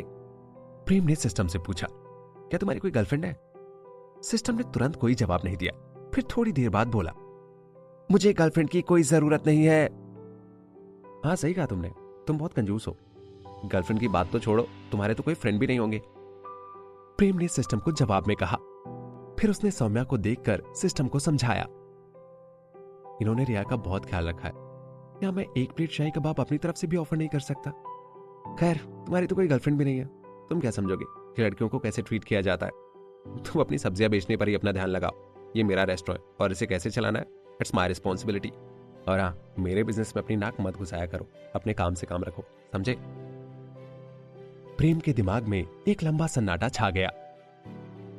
वेल, थैंक यू, लेकिन मेरा नेचर ही ऐसा है कि मैं अपने फूड के लिए हमेशा पे करती हूँ, सौम्या ने बड़े प्यार से कहा। फिर उसने अपने पर्स में से 6 सोने के सिक्के निकाले और टेबल पर रख दिए। उसने रिया के बालों पर हाथ फेरा और जाने के लिए खड़ी हो गई। प्रेम ने भी सौम्या से इंसिस्ट नहीं किया। उसे मालूम था कि कुछ लोग ऐसे ही होते हैं, उन्हें किसी की तरफ से कोई भी फेवर लेना पसंद नहीं होता। मैम, थोड़ी देर वेट कीजिए, मैं आपको कुछ देना चाहता हूं। इतना कहकर प्रेम किचन की तरफ दौड़ा। सौम्या प्रेम को किचन की तरफ जाते हुए देखकर रुक गई और अब उसे जाने की जल्दी नहीं थी। थोड़ी ही देर बाद प्रेम एक छोटा सा बॉक्स लेकर बाहर आया। उसने स्माइल करते हुए बॉक्स सौम्या को दे दिया। मैम, इस बॉक्स में हमारी नई डिश है, अभी हमने इसे मेनू पर अपडेट नहीं किया है। अगर आप माइंड ना करें तो क्या आप इसे ट्राई करके मुझे बताएंगी कि मुझे इसमें कुछ चेंज करने की जरूरत तो नहीं है, या मुझे कुछ डिफरेंट करना चाहिए? सौम्या थोड़ी देर के लिए तो हेजिटेट हुई, फिर उसने प्रेम की स्माइल और रिया के एक्सपेक्टेंट फेस को देखने के बाद वो बॉक्स रख लिया और प्रेम को थैंक यू कहा। सौम्या को अब समझ आ चुका था कि ये लोग बहुत सिंसियरली चाहते हैं कि उसे ये बॉक्स ले लेना चाहिए, इसलिए वो उनके इस काइंड प्रपोजल की डिसरिस्पेक्ट नहीं करना चाहती थी। बॉक्स में से मसालों की बहुत अच्छी फ्रेग्रेंस आ रही थी। उसे लगा कि बॉक्स के अंदर वाकई कोई बहुत अच्छी डिश है। सौम्या ने बॉक्स देखकर सोचा, शायद ये वही राजमा चावल वाली डिश है जिसके बारे में रिया मुझसे कह रही थी। एक प्लेट शाही कबाब खाने के बाद उसका पेट अच्छे से भर चुका था, लेकिन राजमा चावल की खुशबू के कारण अब उसे दोबारा भूख लग गई थी। सौम्या ने रिया की तरफ स्माइल करते हुए देखा और कहा, अब मैं चाहती हूँ रिया, तुम जब चाहो तब स्कूल आ सकती हो, तुम मेरी सारी क्लासेस अटेंड कर सकती हो और तुमसे कोई फीस के बारे में कुछ भी नहीं कहेगा। रिया ने सिर हिलाया और सौम्या से कहा, सौम्या मैम, लेकिन मैं अभी अपने पापा से 9 की टेबल सीख रही हूं। अब सौम्या को समझ नहीं आ रहा था कि प्रेम रिया को क्या सिखा रहा है, लेकिन अभी उसके पास इतना टाइम नहीं था कि वो प्रेम से इस बारे में पूछ सके। उसने प्रेम और रिया को बाय बाय कहा और मुड़कर दरवाजे से बाहर चली गई। तभी वरुण ने दरवाजे से एंट्री ली। प्रेम, ऐसा लगता है जैसे मैं आज तुम्हारा पहला कस्टमर नहीं बन पाया। वो सौम्या को देखकर दरवाजे से थोड़ा साइड हो गया। फिर उसने अपनी नजर सौम्या के हाथ में रखे बॉक्स पर दौड़ाई। उसने जैसे ही बॉक्स में से आ रही मसालों की फ्रेग्रेंस को स्मेल किया, उसकी आंखें चमक उठी। नई डिश, ये आज से मिलना शुरू हो रही है क्या? Chapter 49, title gun. प्रेम ने सिर हिलाकर वरुण को ग्रीट किया और फिर स्माइल करते हुए कहा, जी, आपने मेरी 500 सोने की सिक्कों की रिसीप्ट खरीदी है, इसलिए आज आप ये नई डिश एडवांस में ट्राई कर सकते हैं। हालांकि हमने इसे अभी मेन्यू में अपडेट नहीं किया है और रिया की टीचर को हमारी तरफ से ये नई डिश एक छोटा सा गिफ्ट था, क्योंकि जब मैं बीमार था तो उन्होंने रिया का बहुत ख्याल रखा था और आज वो हमारी मेहमान थी। लेकिन इसके अलावा केवल उन लोगों को ही ये डिश ट्राई करने को मिलेगी जिनके पास रिसीप्ट होगी, और बाकी सब लोगों के लिए तभी अवेलेबल होगी जब इसे मेन्यू में अपडेट कर दिया जाएगा। आखिरकार आप लोगों को इतना प्रिविलेज तो मिलना ही चाहिए ना। आपने मुझे एडवांस में फंड्स दिए थे तो मैं आपके लिए इतना तो कर ही सकता हूं। ठीक है, मुझे तुम्हारे शाही कबाब तो बहुत पसंद आए थे, इसलिए मैं तुम्हारी नई डिश नहीं मिस करना चाहता। मैं 1 प्लेट शाही कबाब और तुम्हारी नई डिश खाना चाहूंगा। मुझे बहुत भूख लगी है, तुम मेरे लिए जल्दी से ब्रेकफास्ट रेडी कर दो। ठीक है, मैं आपका ऑर्डर रेडी करता हूं, अब बस थोड़ी देर वेट कीजिए। मैं बस यूं गया और यूं आया। प्रेम मुड़ा और किचन की तरफ चला गया। वरुण अपनी यूजुअल सीट पर बैठ गया, जहां वो हमेशा ही बैठता था, और स्माइल करते हुए रिया को देखने लगा। गुड मॉर्निंग लिटिल ओनर, तुम्हारा बिजनेस कैसा चल रहा है? अब तो तुम्हें कोई प्रॉब्लम नहीं आ रही ना? गुड मॉर्निंग बूढ़े वरुण दादाजी। हाँ, हमारा बिजनेस अच्छा चल रहा है। पूछने के लिए शुक्रिया, और अब मुझे कोई प्रॉब्लम नहीं आ रही है। मेरे पापा ने मुझे सब कुछ अच्छे से सिखा दिया है। रिया अभी भी खिड़की से सौम्या को बाहर जाता हुआ देख रही थी। मेरी प्यारी बेटी, मेरी एक छोटी सी रिक्वेस्ट है, क्या तुम मेरा नाम लेते टाइम उसमें से बूढ़े वर्ड को स्किप नहीं कर सकती? ये सुनने में थोड़ा अजीब लगता है। तुम मुझे वरुण दादाजी कह सकती हो, मेरी इतनी सी बात मान लोगी क्या? वरुण ने बहुत सॉफ्ट और जेंटल वे में कहा। जैसे ही रिया को खिड़की से सौम्या दिखना बंद हुई, वो वरुण की तरफ मुड़ी और सिर हिलाकर बोला, ठीक है बूढ़े वरुण दादाजी, मैं अब आपको बूढ़े वरुण दादाजी नहीं बुलाऊंगी। मैं बूढ़े वर्ड को स्किप कर दूंगी। मैं आपकी इतनी बात तो मान ही सकती हूं ना? वरुण को थोड़ा सरप्राइज फील हुआ। हालांकि वरुण ने रिया के इनोसेंट फेस को देखा तो उसे ऐसा बिल्कुल लगा नहीं कि रिया ने दोबारा उसे जानबूझकर बूढ़ा बुलाया था। अब वो कर भी क्या सकता था? रिया इतनी प्यारी है कि उसके मुंह से कुछ भी इंसल्टिंग नहीं लगता। उसके अंदर बहुत बचपना भरा है, और बच्चों की जबान पर एक बार अगर बात चढ़ गई तो उसे चेंज नहीं किया जा सकता। वैसे भी वो वरुण को बड़े प्यार से बूढ़े वरुण दादाजी बुलाती थी। सौम्या जल्दी ही राजमा चावल का बॉक्स लेकर चौराहे से आगे निकल गई। ककाओ गांव की स्कूल इस चौराहे से ज्यादा दूर नहीं थी, लेकिन चौराहा बहुत बड़ा था। अगर वो सीधे रास्ते से भी जाए तो उसे स्कूल तक पहुंचने में 10 मिनट तो लग ही जाएंगे। बॉक्स में से आ रही मसालों की फ्रेग्रेंस सौम्या की नाक में सैर सपाटा कर रही थी। उसके मुंह में मसालों की खुशबू के कारण बार बार पानी आ रहा था। नॉर्मली सौम्या को इतने मसालेदार फूड की आदत नहीं थी, वो बहुत नॉर्मल फूड ही खाती थी। वो मोस्टली वेजिटेबल सैलेड प्रेफर करती थी। उसे अपनी बॉडी की बहुत केयर थी। वो बहुत ज्यादा या ऑयली खाकर अपनी बॉडी का शेप नहीं बिगाड़ना चाहती थी। लेकिन अब वो बहुत जल्दी राजमा चावल टेस्ट करने के लिए उतावली हो रही थी। उसे अब किसी भी बात की कोई परवाह नहीं थी, चाहे इससे उसकी डाइट ही क्यों ना बिगड़ जाए। लेकिन राजमा चावल की फ्रेग्रेंस उसे अब ऐसा करने पर मजबूर कर रही थी। क्या मैं इसमें से एक बाइट खाकर देख लूं? सौम्या से जब रहा नहीं गया तो उसने एक बड़े पेड़ के नीचे रुककर सोचा। उसने चारों तरफ अच्छे से देख लिया कि कोई है तो नहीं। फिर उसने अपना बॉक्स खोला और राजमा चावल को देखने लगी। फिर उसने साइड से चावल में राजमा मिलाकर एक बाइट ली। राजमा अंदर से भी बहुत सॉफ्ट थे और बाहर से भी। उसमें मसाले बहुत अच्छी तरह से मिले हुए थे। सौम्या मसालों में जब खो गई तभी मसालों के जूस निकलने स्टार्ट हुए। उसके टेस्ट बड्स अब डांस कर रहे थे। उसकी आंखें टेस्टी फूड के कारण बंद हो गई थी। जैसे उसने अपनी बाइट गले के नीचे उतारी, उसका ब्लड फ्लो थोड़ा तेज हो गया और उसे थोड़ी एक्साइटमेंट होने लगी। वो राजमा चावल के टेस्ट में अब मदहोश हो चुकी थी। उसे जरा भी होश नहीं था कि वो ओपन ग्राउंड में खड़ी थी और उसे कोई भी देख सकता था। उसका सारा ग्रेस अब कहीं गायब हो चुका था। सौम्या ने झटके से अपनी आंखें खोली और अपने मुंह पर हाथ रखकर सोचने लगी। क्या ये आवाज मैं निकाल रही थी? मैं इतनी एम्बैरेसिंग हरकत कैसे कर सकती हूं? ऐसा करना तो मेरी आदत नहीं है।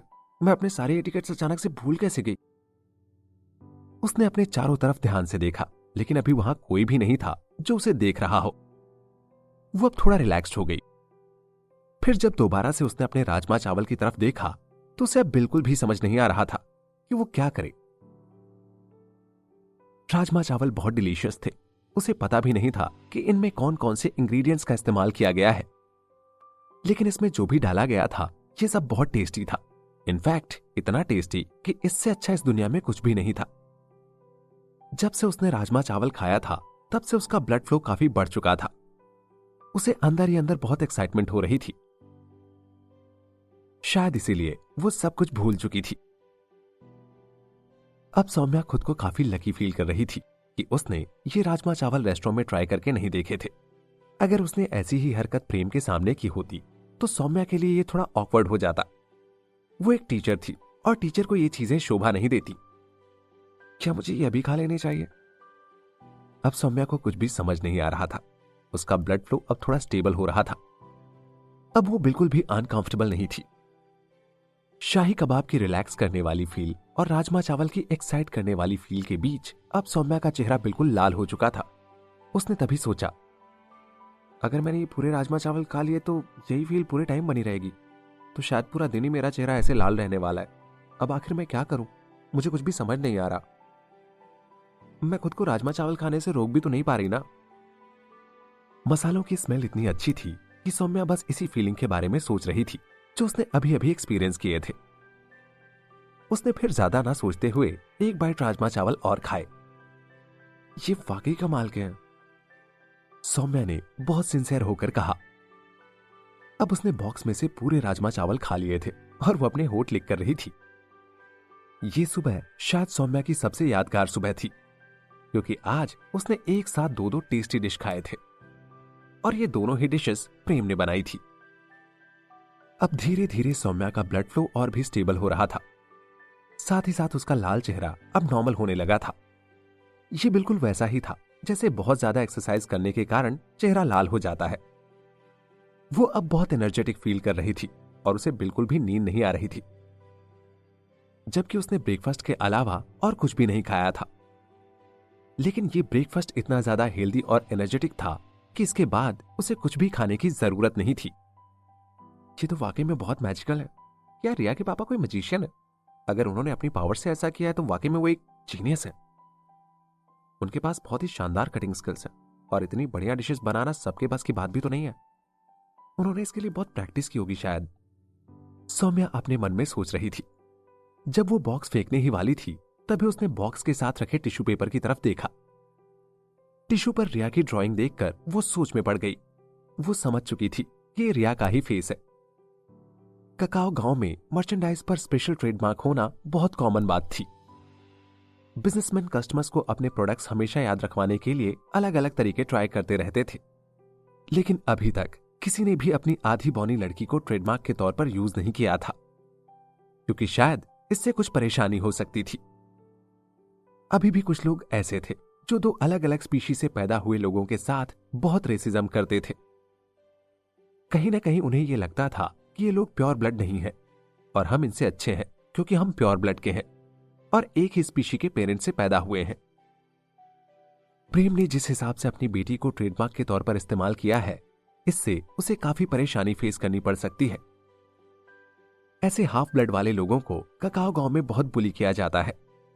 लोग उन्हें बहुत बुरी नजरों से देखते हैं, जैसे उन्होंने हाफ ब्लड पैदा होकर कोई बहुत बड़ा पाप कर दिया हो। वो भले ही एक अच्छे पिता है, लेकिन मैं नेक्स्ट टाइम उन्हें इन सब के बारे में वार्न जरूर करूंगी। भले ये फोटो बहुत अच्छी है, लेकिन इस पर काफी डिस्प्यूट हो सकता है, सौम्या ने मन में सोचा। उसने वापस डिब्बे को ध्यान से देखा। उसमें ऑयल बिल्कुल भी नहीं थे। उसने उस डिस्पोजल बॉक्स को डस्टबिन में डाला और टिश्यू को फोल्ड करके अपनी पॉकेट में रख लिया। सौम्या ने अपना हाथ ऊपर उठाते हुए अपने मैकेनिकल वॉच को देखा। हे भगवान, आज तो मैं जरूर लेट हो जाऊंगी। उसके चेहरे के एक्सप्रेशन अब बदल चुके थे। वो अपनी ड्रेस ठीक करते हुए स्कूल की तरफ तेजी से बढ़ने लगी। अब उसे इस बात की बिल्कुल परवाह नहीं थी कि वो ग्रेसफुल है या नहीं। उसे बस जल्दी से जल्दी अपने स्कूल पहुंचना था। प्रेम ने वरुण के सामने शाही कबाब रखते हुए पूछा, वरुण दादाजी, आज आप इतने लेट कैसे हो गए? मैं आज बहुत देर तक सोता रहा क्योंकि मैं रात को किसी चीज के बारे में बहुत देर तक सोच रहा था। मुझे एक बात बहुत परेशान कर रही है। शायद तुम्हारे शाही कबाब के प्यार ने मुझे आज सुबह जगाया। वरुण ने एक शाही कबाब उठाया और उसकी बाइट लेते हुए बोला। जब उसने शाही कबाब चबा लिया तो उसने प्रेम की तरफ देखा और उससे पूछा, प्रेम, क्या मैं तुमसे एक सवाल पूछूं? अगर किसी चीज से अचानक बहुत एनर्जी निकलती हो तो तुम उसे एक लॉन्ग रेंज वेपन में कैसे कन्वर्ट करोगे? प्रेम के मन में जो सबसे पहला वर्ड आया वो था गन। वरुण के सवाल ने प्रेम को थोड़ा सरप्राइज किया था। वरुण ने अब अपनी आंखें चढ़ाई और वो प्रेम को देख रहा था।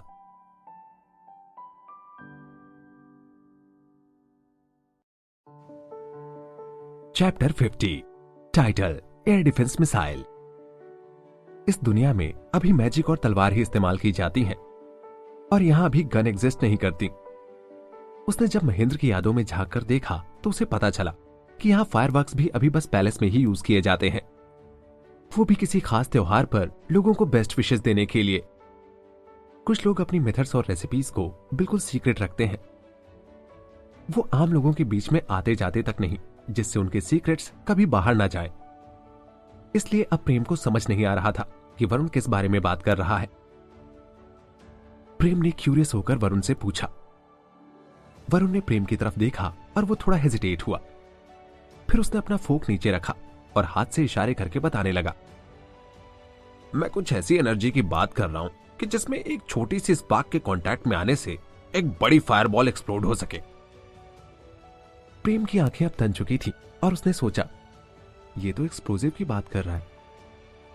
उसे अभी भी समझ नहीं आ रहा था कि वरुण आखिर कौन सी एनर्जी के बारे में बात कर रहा है, लेकिन अभी तक वरुण ने जैसा एक्सप्लेन किया था उस डिस्क्रिप्शन के हिसाब से गन्स ही सबसे बेस्ट ऑप्शन थी, जो किसी एनर्जी को लॉन्ग रेंज वेपन में कन्वर्ट कर सकती थी। गन के बैरल से बुलेट बहुत हाई स्पीड से निकलती है और जब तक बुलेट में उस एनर्जी का बर्स्ट रहता है तब तक वो डिस्टेंस कवर करती है और ऐसे में गन्स एक लॉन्ग रेंज वेपन बन जाती हैं। अब प्रेम को आइडिया लग चुका था कि वरुण किस बारे में बात कर रहा है। प्रेम इस दुनिया से बहुत ही एडवांस टेक्नोलॉजी वाली दुनिया में अपनी एक लाइफ जी चुका था। उसने यूएस की शूटिंग रेंज में बहुत प्रैक्टिस की थी, इसलिए उसे गन्स का काफी नॉलेज था।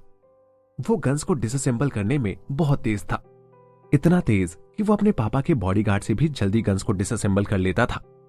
हालांकि उसे काफी चिंता हो रही थी, अगर यहां गन्स आ गईं, तो यहां इतनी हॉरिफिक पार्ट्स वाले लोग हैं जो इस पूरे राज्य का नक्शा बदल देंगे, जिससे यहां सालों की लड़ाई के बाद आए पीस की धज्जियां उड़ जाएंगी और जो पीस यहां के लोग आने वाले 1000 सालों तक एंजॉय करते, वो एक झटके में तलवारों और मैजिक की जगह गन्स और एक्सप्लोसिव से तबाह हो जाएगी।